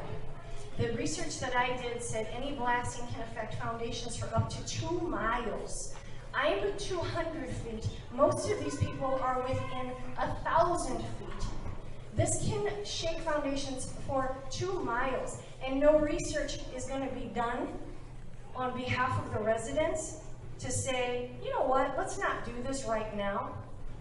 Let's evaluate and see what we can find out on behalf of the residents, not on behalf of Mr. Spiegel, on behalf of the residents. Does A1 allow for blasting? That's one of my questions. And how do you recover from M2? If you've blasted down to the eyesore that this M2 will create, how do you get back from that? How do you turn that into something appealing that people will want? Because from what I've read, when you are blasting, the water can dry up. Will it? I don't know. Studies have not been done. The plants will die. The animals will leave. I have over 200 animals on my farm that can't leave. We were here first. The intent for the property bothers me a lot, because when we moved in here, the intent of the property was residential, and there were signs everywhere to be sold residential, and there was no blasting. I would like to have you talk to Megan Baumeister, who is also a real estate agent, about the intent for a retirement community to go over there. That was worked on for years, and it never came to fruition. My understanding was the plug was pulled. I would appreciate you talking to Sarah Krumpf, who intended on having a therapeutic horse operation across the road. That property was going to be gifted to her. That was the intent. She asked if they could bring horses to our property to get them acclimated to the train noise, because she was so excited. The intent of this property was going to be gifted to her, and she was over the moon. And then things went silent, and the plug was pulled. It's nice that blasting is efficient. That's great for the person who's blasting it. It's not great for us. I'm not worried about the drivers at all. They're great. They wave at us. I am absolutely certain they are doing things. I am not concerned about that at all. We wave at them. They're awesome people. We've talked with them. I'm worried about the road. And I'm worried about people on that road. Because people train for a rag ride on that road in groups of 30. They ride in the middle of the road because of the deep ditch? Because of the deep ditch, okay. They don't want to fall in the what deep ditch. What if they meet the school bus? There's 2 of them that go by. I want to understand who this benefits. How many people does this benefit, and how many people does this hurt? The attorney indicated that a blessing was given to allow this blasting to occur. That was my understanding. A blessing was given, which means somebody said yes to something that wasn't allowed. And now we want to rectify that and say, I don't think this is legal, and I don't think you can do this, and I'm hoping that by your own standards and your own ordinances that were just recently updated, it will be very apparent to you that what is being proposed is not a good idea for the community, and what is currently there is not appropriate for the space. M2, the designation for M2, was at length saying that this type of property, this zoned type of property, is for basically no other type of property because of the excessive noise, the lighting, the traffic patterns, and the all-day and night operations. Well, you know what? You might not think 25 blasts is that big of a deal, but I haven't gotten my water test back yet because I didn't know I needed to have one. And we just did a total remodel on our house. I mean, we gutted the whole thing. And our trim on our windows on the west end of the house only is sagging. We have cracks in our foyer. I gave those pictures to you. The road, they couldn't make the corner on the road, so the county came out and poured a huge slab of asphalt in our yard to accommodate those trucks turning into that driveway. We take great care of our property. I encourage you to drive by it sometime to take a look. Now I have to mow around that, and then all the crumbling that occurs. Our mower's taking a beating. My husband loves it every time he hears that. How long do we need to endure this? Why do we need to endure this?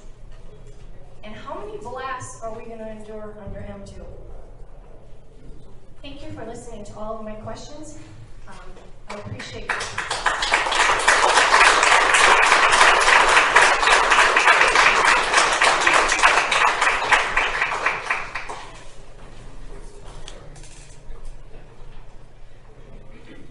I'm Mary Jo McLean.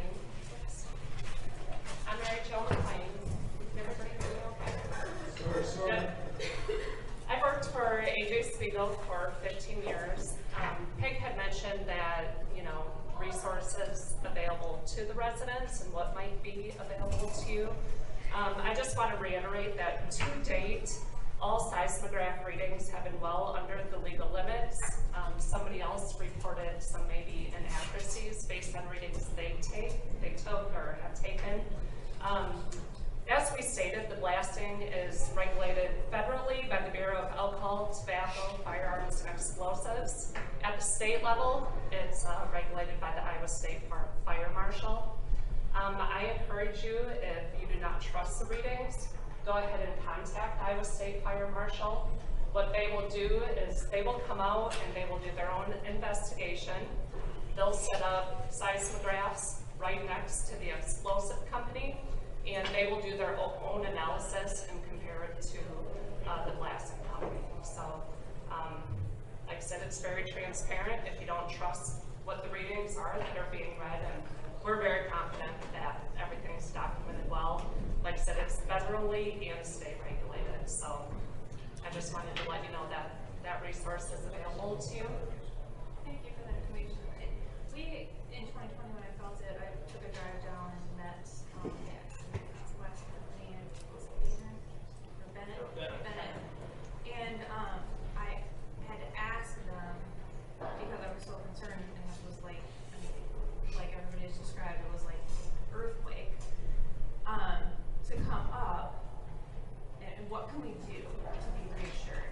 So they came up and only twice put a seismograph in, and then gave us the information back and said, hey, it's below the legal limit, which was great and wonderful, but it doesn't appease all risk that we're incurring through the 25 blasts and then the unknown how long, which is really what we are concerned about.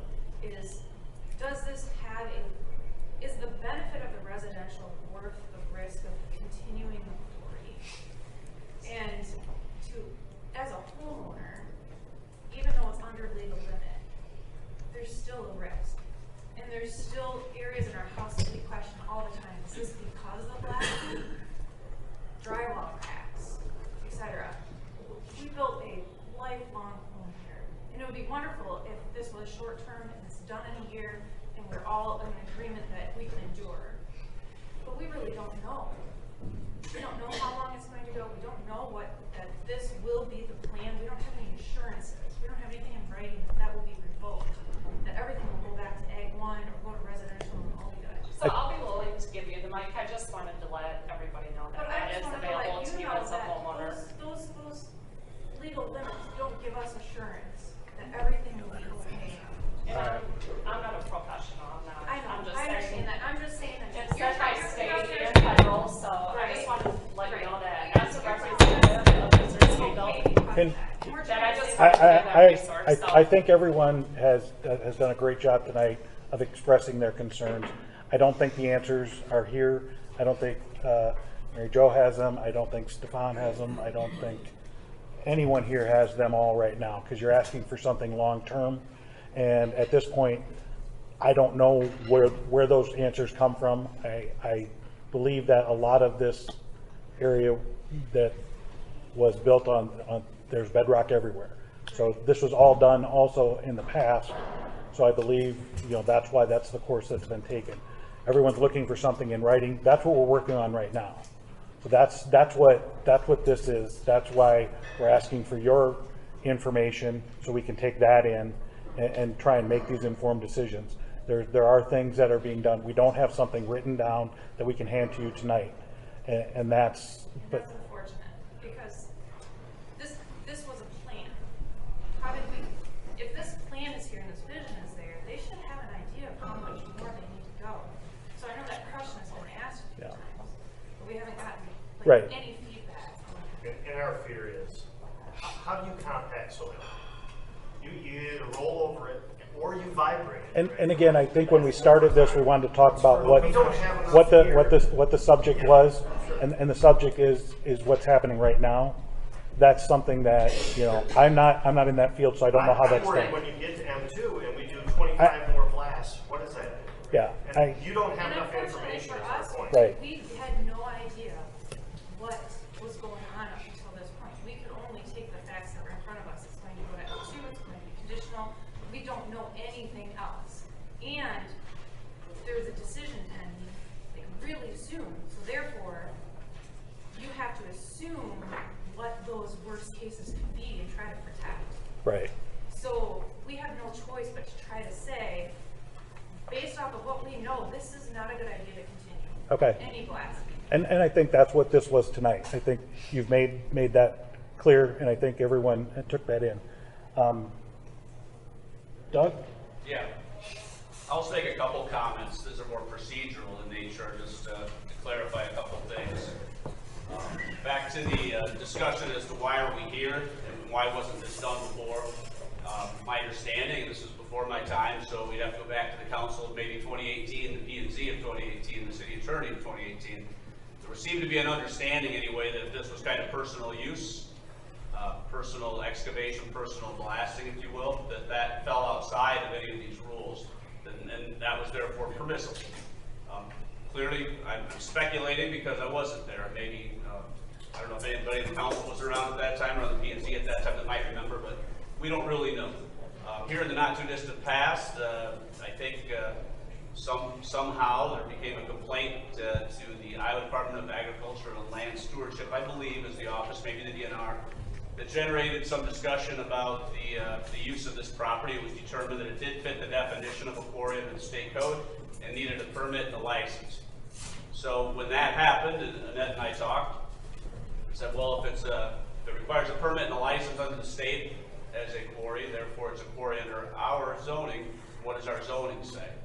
And I think these conversations were between Annette and the Spiegel family, but approached them and said, based upon this determination, property needs to be rezoned to M2, consistent with the city code, and a conditional use permit needs to be issued. Because even under M2, you can't have a rock quarry unless you also get a conditional use permit. Two totally separate processes.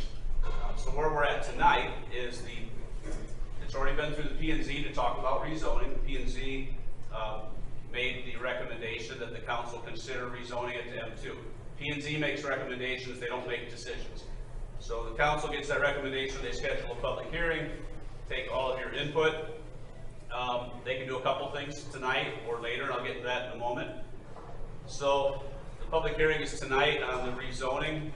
If the council chose to move forward with rezoning, they can condition it. We've talked, and they definitely haven't made that decision at all. No decision's been made. So a lot of the conditions have been thrown around though. Limited scope, so no more than 2 years. Maybe you can say limited blasting, no more than so many blasts in a year. Maybe you could say personal use. I don't necessarily like that one, even though they say that's the case and I believe them. That would be hard to disprove maybe, and we aren't going to follow trucks around and see where the rock goes. But you can come up with an agreement with conditions on the zoning that say it automatically reverts at any of these triggering events, one of which could be time, 2 years. One of which could be if you sell the property. It automatically reverts to A1. For that to work, the city would have to have an agreement with the developer or the property owner saying we would agree to those conditions. And we'd have to have that agreement before, and this gets technical, but before this public hearing or before a public hearing of the rezoning is adjourned. So if we don't have that agreement because these have all been discussion points in the not too distant past where this should go, and it's hard for the council to say, we think these are the perfect conditions, or that we should approve it even with conditions until after this public hearing, quite honestly, so they can get input from the public. So one thing the council can do tonight is actually, when we wrap up all the public comment, the council can move to adjourn the public hearing to come up again, maybe at the next meeting, maybe at the meeting after that. In the meantime, do some further discovery, talk to the family, see if there are conditions that the council thinks that they would support moving forward with the rezoning subject to certain conditions. They may decide there aren't any conditions we're comfortable with. They could say, we don't think we need conditions, we're just going to rezone it. They could say, we want quite a few conditions and try to work with family, and if the family agrees, bring that back and discuss it, and maybe move forward on that point. But that can't happen. Those conditions can't happen and be enforceable unless the family agrees, unless the property owner agrees. So that then, for example, let's say that happens. There's some conditions that come into play with the family that are agreeable to council. It comes back to the council at the reconvened public hearing. That would allow additional public comment. The council would then consider 3 separate readings of an ordinance to rezone the property subject to those conditions. If after 3 readings it passes, one step's done. The other step is still the conditional use permit. So as I told you, the Planning and Zoning Board makes recommendations. The conditional use permit is an issue that gets presented to the Board of Adjustment. That's a different group of people. The Board of Adjustment, unlike the Planning and Zoning Board, actually makes decisions. So when it goes to the Board of Adjustment on the conditional use permit application, which is pending, the decision was, let's not push that forward until we know what happens with the zoning, because if the zoning doesn't change, the conditional use permit means nothing. So the application's filed and sitting there. So if the Board of Adjustment would grant and or deny a conditional use permit to use this property as a quarry, that really then is kind of a final action. Anyone can challenge that action in court, whether it be the city council. If they don't like it, could in theory challenge it, the Spiegel family, the neighboring property owner, but their decision doesn't come to the council for the council to say yes or no. It comes to the council as Board of Adjustment tells the council what they decided, and then the council can decide if they like it or not. They can ask the board to reconsider. If the board doesn't reconsider, then it becomes final decision subject only to appeal before the district court. Okay? So that's the procedural nature of it. Both of those things would have to happen in order for this to be a legal use going forward. I think the comment made earlier by a couple people technically are right, that currently with this being zoned A1, it is not a legal use. There's some equitable arguments that could be made, and they're based upon the history. And I don't know the history enough to tell you whether or not the equitable arguments are valid. But if the owners were told or given a blessing or led to believe by the city that, yeah, go ahead, that's fine, they would have an equitable argument that that's why we did it, and we should be allowed to continue to do it, at least for the time being, until the decision is made that we absolutely can't. So it isn't a black and white, must stop this moment. The family doesn't have any arguments, they do. But I just don't know, we'd have to look back in theory to see what we could come up with, city council minutes, P&Z minutes, discussions with who was on at that time, see what the record was, to the extent there's a record.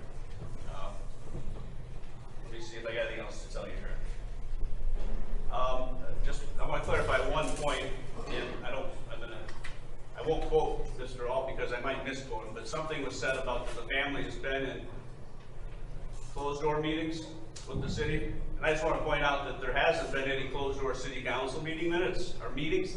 There hasn't been any non-public notice meetings on this topic. I've had conversations with Mr. Holt. I know the family's had conversations with Annette. I think the mayor's been involved in conversations. But anytime there's a quote-unquote meeting on this, it'll be public notice in a room where you can all attend. Okay? So just want to clarify that point. I know he wasn't suggesting otherwise.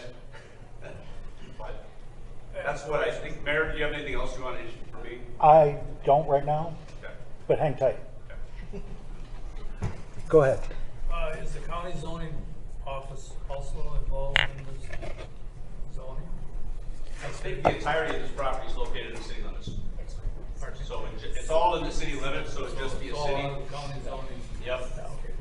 Mr. Mayor, I'm gonna, a couple of points on the map okay, that I think are pertinent Okay. to the decision that the council's got. I'm going to turn this a little Sure. bit, if that's all right. I just want to point out a couple things to the citizens as well as the council that actually shows really well in here. So, as Mr. Spiegel's attorney pointed out, you know, these dotted lines are proposed streets to be put in. This line from where I was sitting looked black, but it's actually blue if you get up here close. This line is Catfish Creek.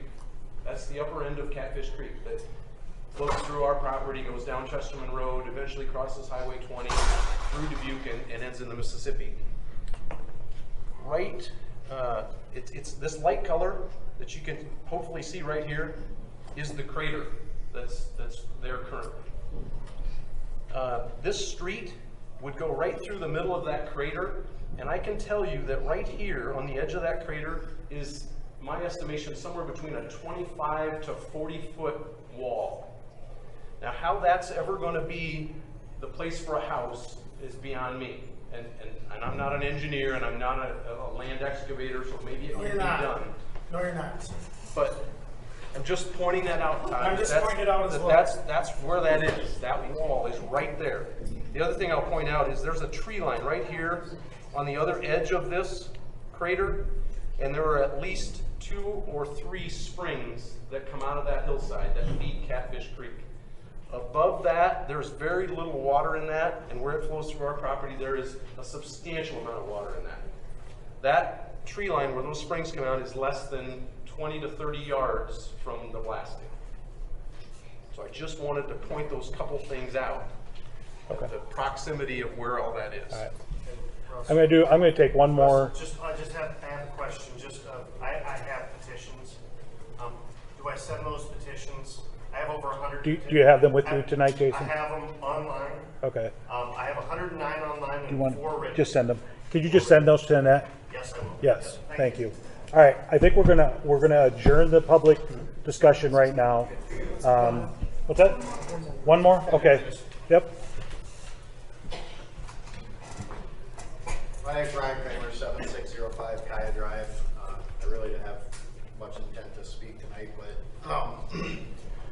first off, I'll start with their own attorney saying that this started with a blessing and a good old boy method, which is never a good method to start something. Next thing, it's some people talking about the road structure. Yes, the county can embargo roads. Yes, if you were to put that there, it should be. If you've ever driven Monastery Road, which is a 10 times better, more quality road, that is embargoed to 3 axles. So, again, currently violating the law. Kind of like I talk to people, it's easy to forgive, okay, than ask for permission, okay? So, that happens. Just to speak from my own dealings with conditional permits, I used to live in a residential subdivision with a B2 conditional zoning across the street that when that property owner sold, that would go to residential. It didn't. The next owner came in, tried selling used cars out of there, created a body shop or workshop and things. Because like they said, when the time expires, they're going to go back and ask for other conditions or other things to change with it, okay? And the counties and everybody else involved is going to say, well, they're so invested in it, how do we tell them no? okay? And that's exactly what the county of Dubuque said to me.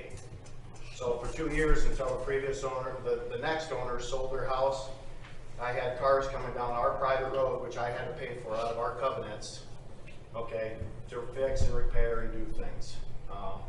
So again, when it comes to conditions, I get as you guys sit up here and say something, but if you're voted out next time, your word is nothing now to the community, and now we have new people up there.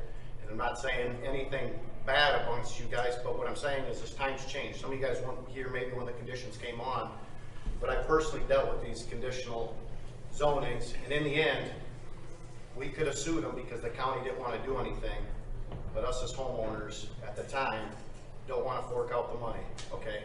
I don't have the money to go up against an AJ Spiegel, okay? I just don't. I mean, even their attorney said when these guys are asking about who's liable for something, that'd be something that they would have to ask their attorney, okay? Prime example, these guys don't have the money that AJ does. In the end, okay, AJ has the money, we all know it. I'm not saying AJ's been a bad neighbor, a good neighbor, whatever, okay? Yes, he has done good to the community, but why isn't he here? Why isn't he here to hear everything? If he's that great of a neighbor, you'd think he'd want to hear some things. Let me just, I'll speak to that. He did want to zoom in tonight, but because of the large crowd that we were expecting, we did move it out of the council chambers, so he was not able to be, because this room isn't set up for that. So he wasn't able, he did want to participate tonight and be involved. He's not in the state of Iowa currently. Yeah, he's out of state. But again, then just to kind of finish up, okay, we all have plans. The city of Peosta's put comprehensive plans out there. Things have changed. This plan will change. It can change. I mean, we start with things. All I want the city to know is, you know, you can put all these conditions on it over and over and over again. But when he violates it, what happens? I mean, right now you're saying he's not in compliance with the law, but trucks are still rolling out. I seen a truck roll out today. So if he blasts too much, according to the DNR, what are they going to do? They're going to fine him. But the money that he's probably made off of it doesn't constitute the fine amount that's going to come from it. So, Okay. All right. Thank you, Ryan. All right. Sir? Yes. I just have one question I want to ask the council. On your agenda, you have the public hearing, and then you have the ordinance adopting rezone of parcels and the numbers for the first reading. Are you going to cancel that reading of the ordinance tonight? Until you find out more information? I believe that's what's going to happen, but that has to be brought up with council because it was not deemed before the meeting started tonight. All right, we will adjourn the public hearing for now. We're going to gather more information. We appreciate all the information that everyone came tonight. I really appreciate everyone coming out, taking part. Again, this is our town. This is your town, our town. So it's great to see that everyone cares so much, and we want to make sure we do make the right decisions here. Does the council have anything that they want to add in?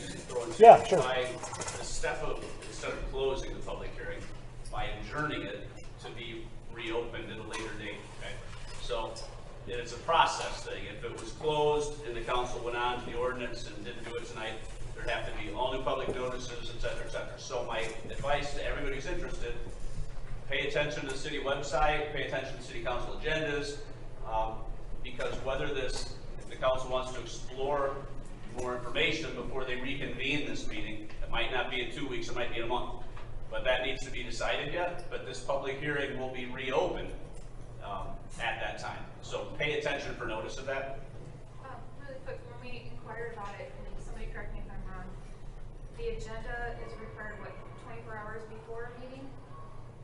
And I think it's almost always posted probably well in advance of that, but by state law it has to be posted As at long as we least. get really good advance notice so people can plan to attend and be informed. My advice to the council, if you don't decide tonight when to reconvene the meeting, that it not be at your next meeting, but whenever you decide to reconvene it, that you make that announcement at a council meeting so it's in your minutes and it can get out quicker that way. Okay.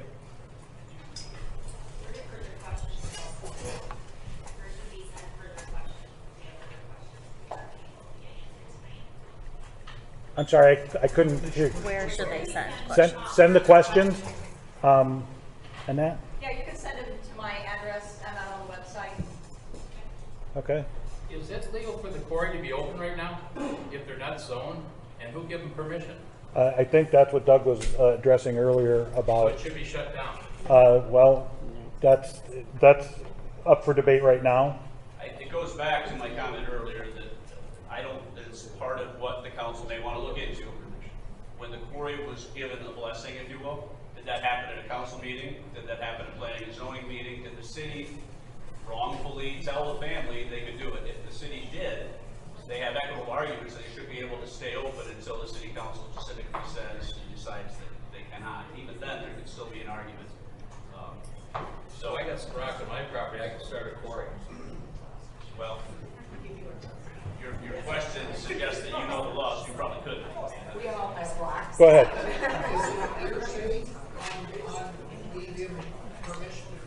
We would have to go. Is there a person out there that can actually verify and say, yeah, I gave you permission? Or is it hearsay that says, well, somebody gave us permission? Well, I think somebody spoke earlier and said that there was discussion, and I didn't catch it was a planning, zoning, or council meeting about it. It should be in the minutes somewhere. It should be Right. record, and that's, I think, one of the things the city could look for. Okay. I think we're gonna wrap tonight. It's adjourning, so this is still a discussion we can pick up when we have more information and have more discussions with the council. So that's going to be it for tonight on this There's no subject. scheduled blasting. Not to interrupt you, but Thank you. No. everybody, there is no scheduled blasting here until something is figured out. Okay, Just just hold the traffic down. 5 and 8. Instead of waiting. All right. Yeah, I mean, I just wanted to. Thank you. Yeah, I appreciate that, Todd. At this time, we're going to take a little break, and then we've got the rest of the meeting to do. So you're welcome to stay, but if this was your main reason, this discussion is pretty much over for tonight. Thank you, guys. Yeah, thanks. Thanks. Yeah, thank you. Thank you.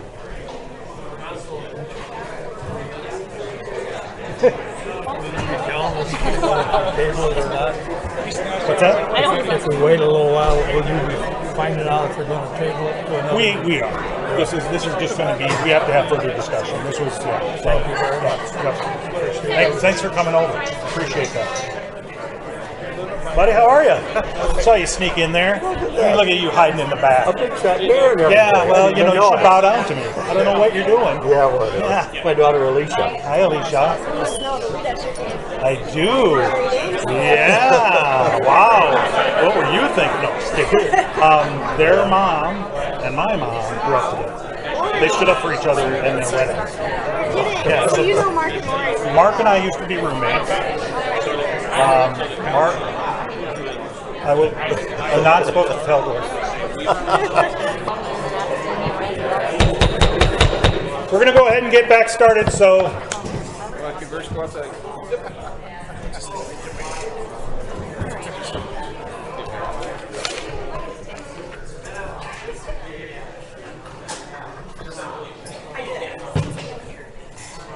So, do we need to address the ordinance or just leave it? No, we just adjourned it so we can't make decisions. No, we adjourned the public hearing. Right. We haven't done Hey, anything Doug, with the ordinance yet. do we need to do something then, or just skip past the ordinance? Yeah, this is procedural that a lot of councils do, and you don't really have to do. Because some councils say, well, let's table that. If there's not a motion and a second, and it's up for discussion, there's really nothing to table. So if the council's of mind, and it seems like this is definitely the case, that you're going to hold off consideration of the ordinance, this just no action. The minutes would reflect no action was taken on agenda item number 3B. Okay. All right. I think that's. Yeah, you could briefly discuss if you wanted to, because we're still kind of on this topic. Do you have any idea when you want this to be back on the agenda as a public hearing, or you just want to kind of wait and see what it, maybe between the mayor, any individual council members could reach out to Annette. Again, you don't want to all get an email chain back and forth on what you want, but independently speaking with Annette or a couple of you together, but not a quorum, if there's things you definitely want looked up, if you want information from items, the DNR, whoever else to answer or address any of the questions that came up or other things that maybe didn't come up that you want considered. Before you put this back on the agenda, just try to communicate those. I guess at this point, my thoughts are more time is obviously needed. Whether we can get everything lined up for our next meeting on the 26th, I think seems like a stretch. So I think the earliest I would like to see it would be the first meeting in May, which I believe is the 3rd? May 10th. Sorry, yeah. So we could have have another discussion or two. So I think that's probably that's where my thoughts are. I guess I'll kind of do an informal poll of the council. Doug? Sounds good. But yep, Lexi, yep. All right. Even if at the next meeting when Annette gives her report, she can say if there's anything to update, right. But then too, if it justifies it, then we'll say maybe it'll justify a work session at some point to dig into Yes. a little more detail. Annette? Okay. Absolutely. Yep. All right. All right. I think that's where we'll leave that, and then we will move on to Parks and Recreation PCC update with Stacy. I was gonna say I would put on you guys. You guys have any questions on anything on my update? I don't see anything. Where are your purchases sitting? Like the stage and the... Stage we haven't utilized yet. We did get that. We got a new weight room equipment today, so it's in the weight room.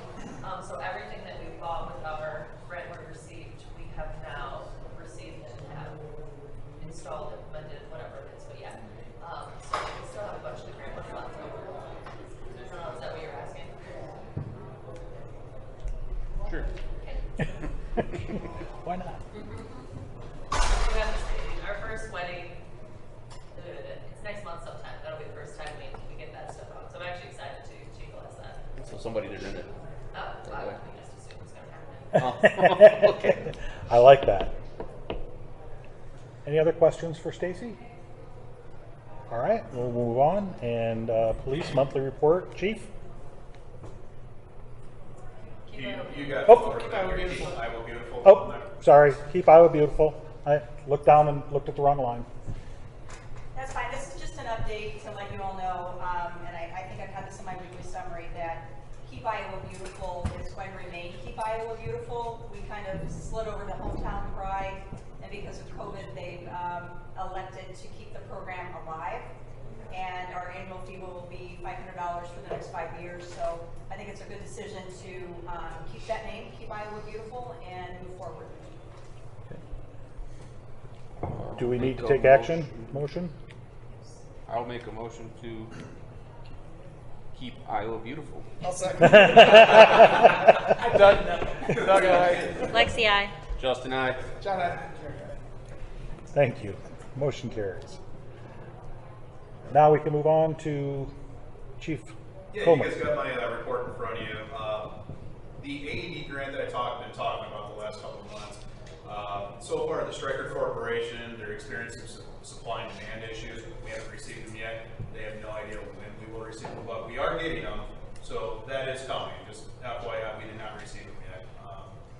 So hopefully it'll be soon. But with the supply issue, I don't know when it's going to be. As for GTSB grant, I did apply for that. I sent it in, and I'm just waiting to hear back how much monies we're going to be awarded for that grant. So stay tuned on that. The new computers, we received 4 new computers in our facility, not in our squad cars, but in our PD, and that was off the grant that Annette applied for. They had those free computers, so they are up and running and working great in our PD right now. And as for the expedition, it is looking like it's going to be deemed total at that point. We're going to have a meeting with Public Safety Committee tomorrow, and I'm going to discuss further on that. With that said, I have another one ready to go. It's just a matter of just going through the steps, the motions of getting that one replaced.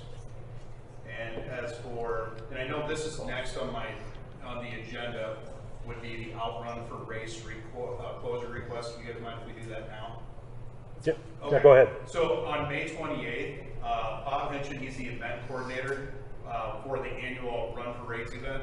And on the roads, we've done this for multiple years. They're requesting to shut down Birds Road and just for the run around Birds Road and probably down, I believe it's down Leslie, up Peosta Community Parkway and around Call Bridge and back onto Birds for a short time. It'll probably be about an hour. Just same route as last year. So is that gonna start at Dartbird and begin? I don't know. No, it's going to start at the community center as far as I know. I think Dartbird's got it out there. That's the bike ride. Oh, maybe Yeah. I'm getting confused. That's the bike ride, not Okay. the race, All not right. the run. Thank Okay. you. Yeah. So I mean, the run portion is going to start at the community center area. From my understanding, what Bob was telling me, that it's going to be the same route as last year. Correct. Okay. I believe the kids run is at 9 a.m. and then the adult run is right after that. So normally it takes about an hour and a half for the roads to be closed up. So just they're asking for your guys' permission again to close the roads for that short time. PD Fire Department will be there to assist with traffic. We do shut down the road, but we try to allow some traffic in between if there's available spaces for cars to go, and we'll try to get people to their houses. Do we need a motion on that tonight then? Yes. Well, Just permission? Permission, more or less. So. Any opposed? Permission granted. There you go. Thank you. You're welcome. And then the other thing I got is just we've done a lot of past training and events this past. You guys can see that for yourselves. But other than that, that's all I got for you. All right. Thank you, sir. Moving on to Public Works and Dean's monthly report. Well, I have nothing further to add other than what's on the report, but if anybody's got any questions, you can fire away. I'll do my best. Did we get the over there on Enterprise all wrapped up? No, we did not. Okay, what's the schedule on that right now, Dean? Right now, we're into the kind of weather pending. Oh, thank you, Justin. Showing me to read down a little further. Yeah, we have to do some coordinating with as far as scheduling with the hotel and with Red Road Diner. Okay. So therefore, with the weather conditions we've been having, kind of tough to coordinate that. So if we find an opening in the weather, we can definitely get something taken care of there. Is Boomerang gonna finish that? Check record. Check record. That's right. They were tying it. Yes. Anything else for Dean? Thank you, sir. Enterprise Drive change order.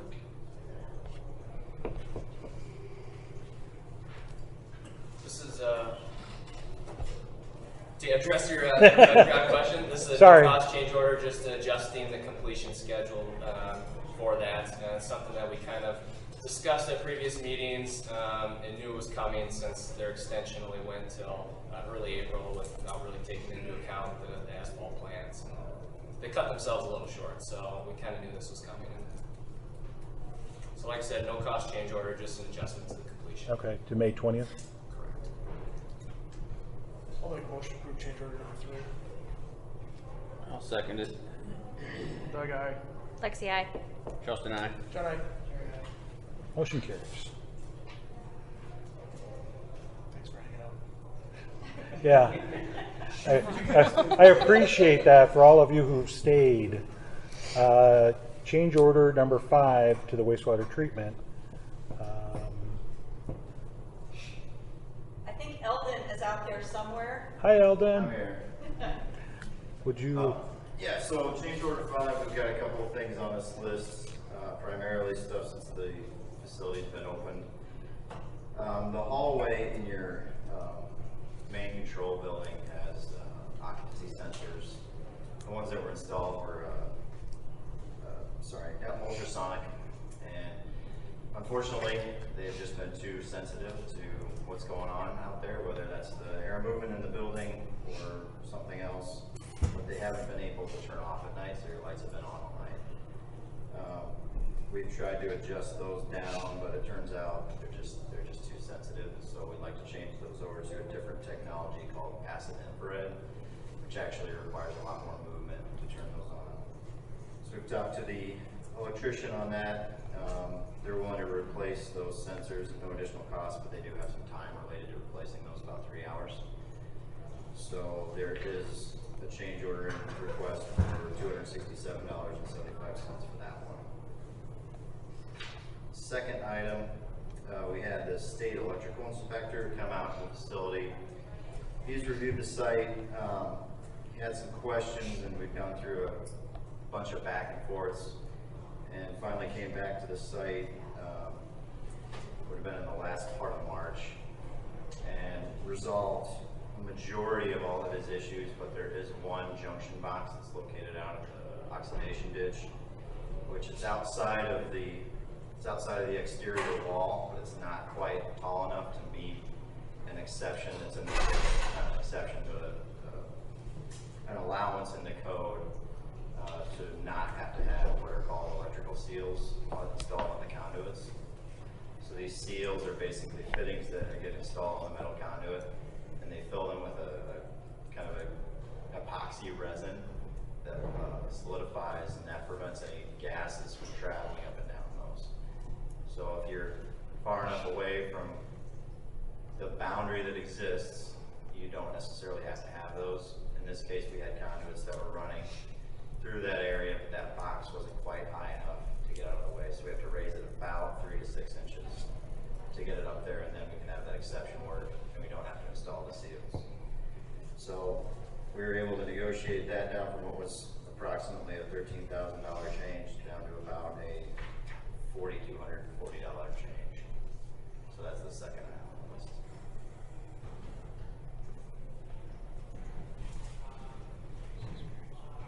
So the electricians that put it in, didn't they know the code? Did they know it should be up so far?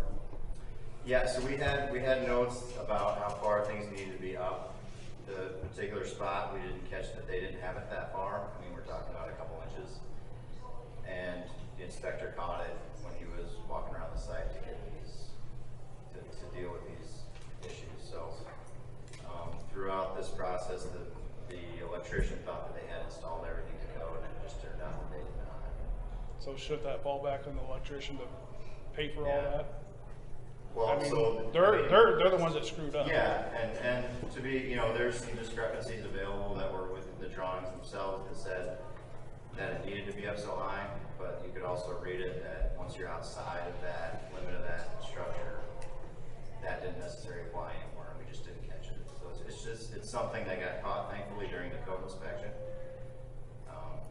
But it's a So mistake. you guys didn't catch it, nor the electrician caught it? What's that? You guys never caught it, nor the electrician didn't catch it? When they were installing it, we didn't catch that it was not far enough away, and the electrician didn't either.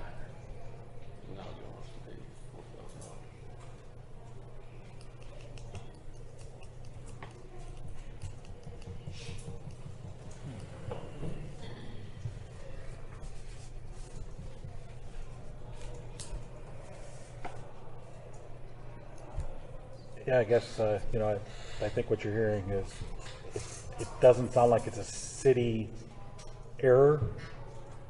So I think that's kind of the discussion here. I'm not sure if that's,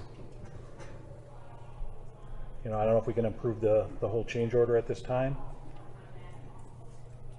I would say this is something that does need to get fixed to receive this final buy-off from the state inspector, so it is something that does need to get done. I understand it needs to be done, but again, we're here looking at this, and no error on the city's part, and asked him to do an extra $4,240.39. I understand it needs to be done. I'm just looking at it from a cost standpoint of where the responsibility lies. Yeah. So where I guess I think the responsibility lies either with the electrician or the general contractor. Okay, and I would just say, and generally in my opinion, I don't think that necessarily the electrician is at fault here. Okay. They've installed, there was just enough ambiguity that we think for them to be able to do that, and we didn't catch it. And I would just say that there are things that show up on these projects, but they just don't get installed right. So far, we've had very minimal change orders on this project to the tune of 2/3% of the total project cost, and I don't think this is a significant one.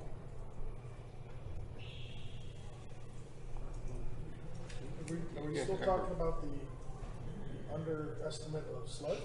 No, I'm talking about the change orders today. Okay, but that's a change order too, right? It will be. Right. Yeah. So I think you're But I just, under 2/3% is off.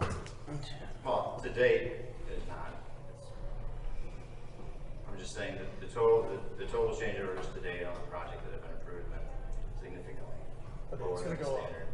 It is going to go up, but this is a relatively small amount total on the actual total construction of the actual facility.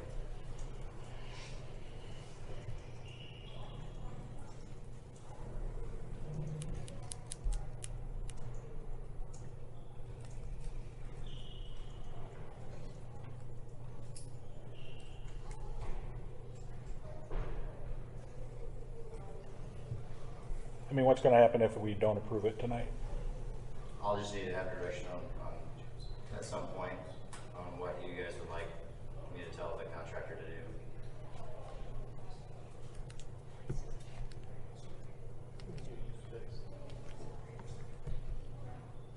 You get it fixed, but I mean, at what cost? I mean, Every time we turn around.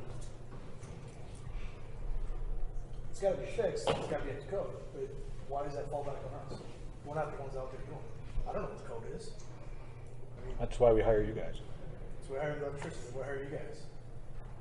I don't know, If you don't- if you- electric box needs to be 5 inches or 35 inches up.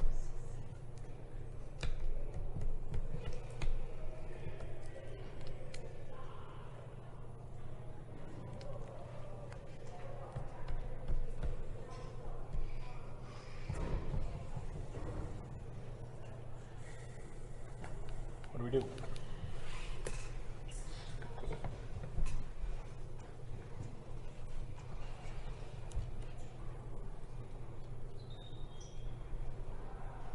Ian, any suggestions? My response to it was basically that we hired a professional engineering firm to designing this project and do the inspection on this project. Therefore, I don't see why the city is liable for either of these change orders that are being presented to us tonight. Therefore, I disapprove 100%. Because I'm kind of new to this project. Were you hired to do the design as well as the inspection? Yes, my Origin designed the design, and we're also the resident inspector as well. So you didn't catch it on your own design? We didn't catch the placement of the box, that's correct.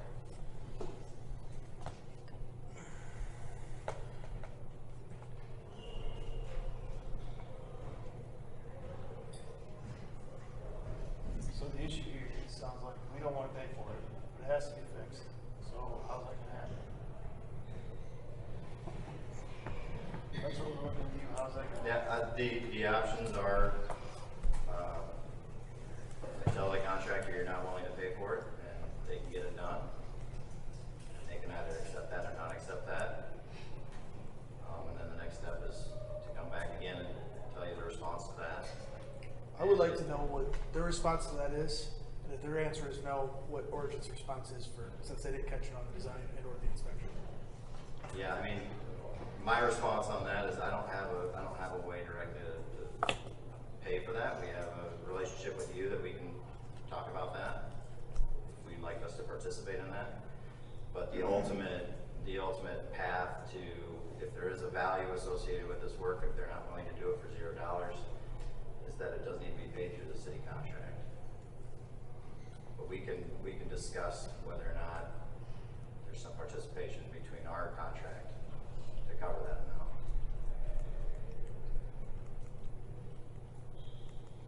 How much is left on the city's contract? How much do we owe you yet? So with or without I don't signage? have that, I don't have that tonight. It's more than $4,000 if that's what you're getting at. I'd say go have this conversation, and come back to us and tell us what your plan is.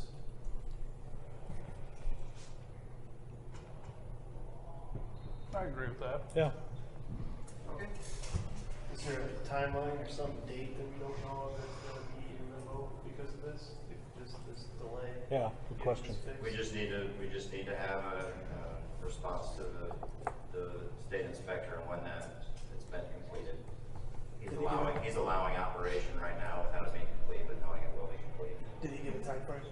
I don't believe he gave an official time frame. I'm not in direct conversation with him, the electrical engineer. We have a work session on the 5th. Did you give us an answer by the 5th? I'm sorry, By the May 5th? May 5th. by May 5th, I should probably be able to do that. Thank you. Thank you. Okay. That's where we'll leave that. All right, thanks, Eldon. Peosta Lift Station, pay application 10. Got for your consideration, like you said, pay application 10, the amount of $8,075. This is, as you can see, we're getting closer to completion. A punch list has been established and sent to the general contractor, and they're working to address that. I think the rain kind of held them off last week, but they're looking to get back this week and start tidying up and hopefully button that project up. But it is operational, has been functioning here since early March. Any questions, any discussion? Okay. I'll make a motion to pay application. I'll second. Doug, aye. Lexi, aye. Justin, aye. All right. Motion carries. Thanks, Jacob.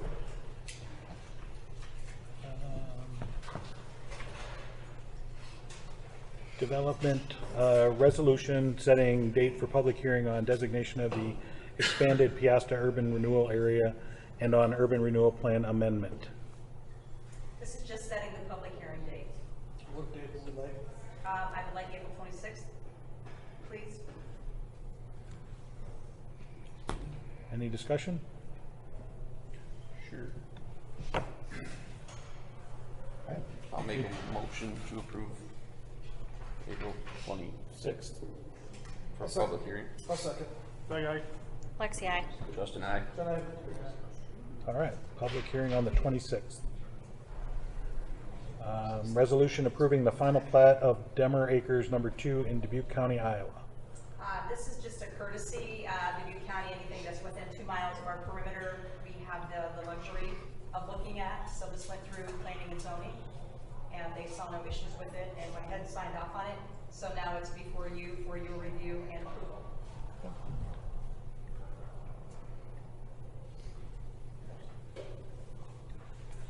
I'll make a motion. It's been a long night. It's been a Long night. I'll make a motion to approve resolution approving the final plat of Demer Acres Number 2 Dubuque County. Doug, aye. Lexi, aye. Justin, aye. All right. Motion carries. Thank you. Dollar General commercial building permit. They're finally getting ready to build, so we just need the council's approval to move forward with the issuance of the permit. Any discussion? We'll need a motion. Make a motion to approve the Dollar General commercial building permit. I'll second. Doug, aye. Lexi, aye. Justin, aye. All right.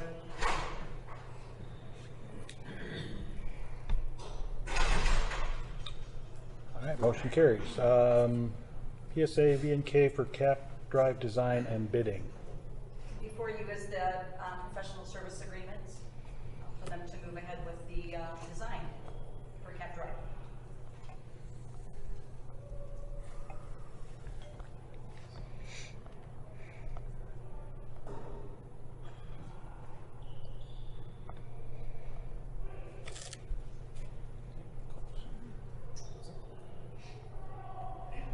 Any questions on any of this?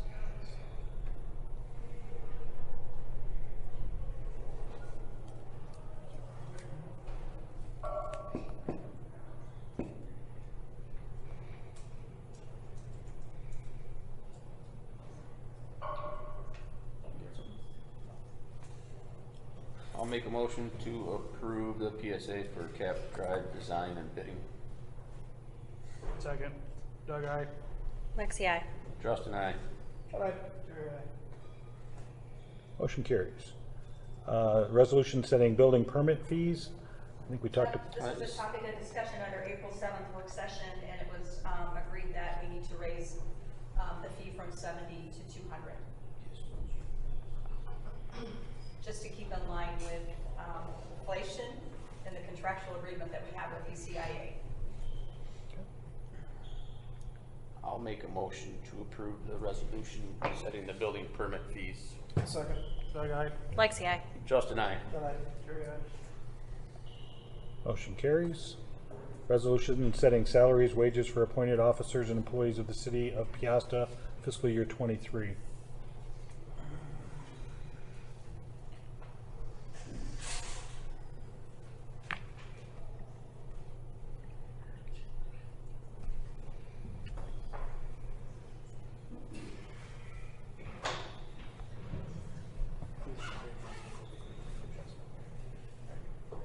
I'll make a motion to approve the resolution setting salaries, wages for appointed officers, employees, city, Piasta, fiscal 23. A second. Doug, aye. Lexi, I. Justin, aye. All right. Motion carries. Anyone have anything else they'd like to add? I would like to take a moment and thank Karen for her tireless years of service, as this is her last meeting, and wish her well in her future.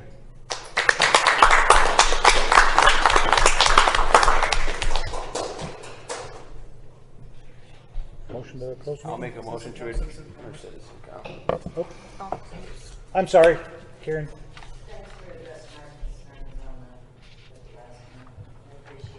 All right. Thank you. Thank you. Anybody else?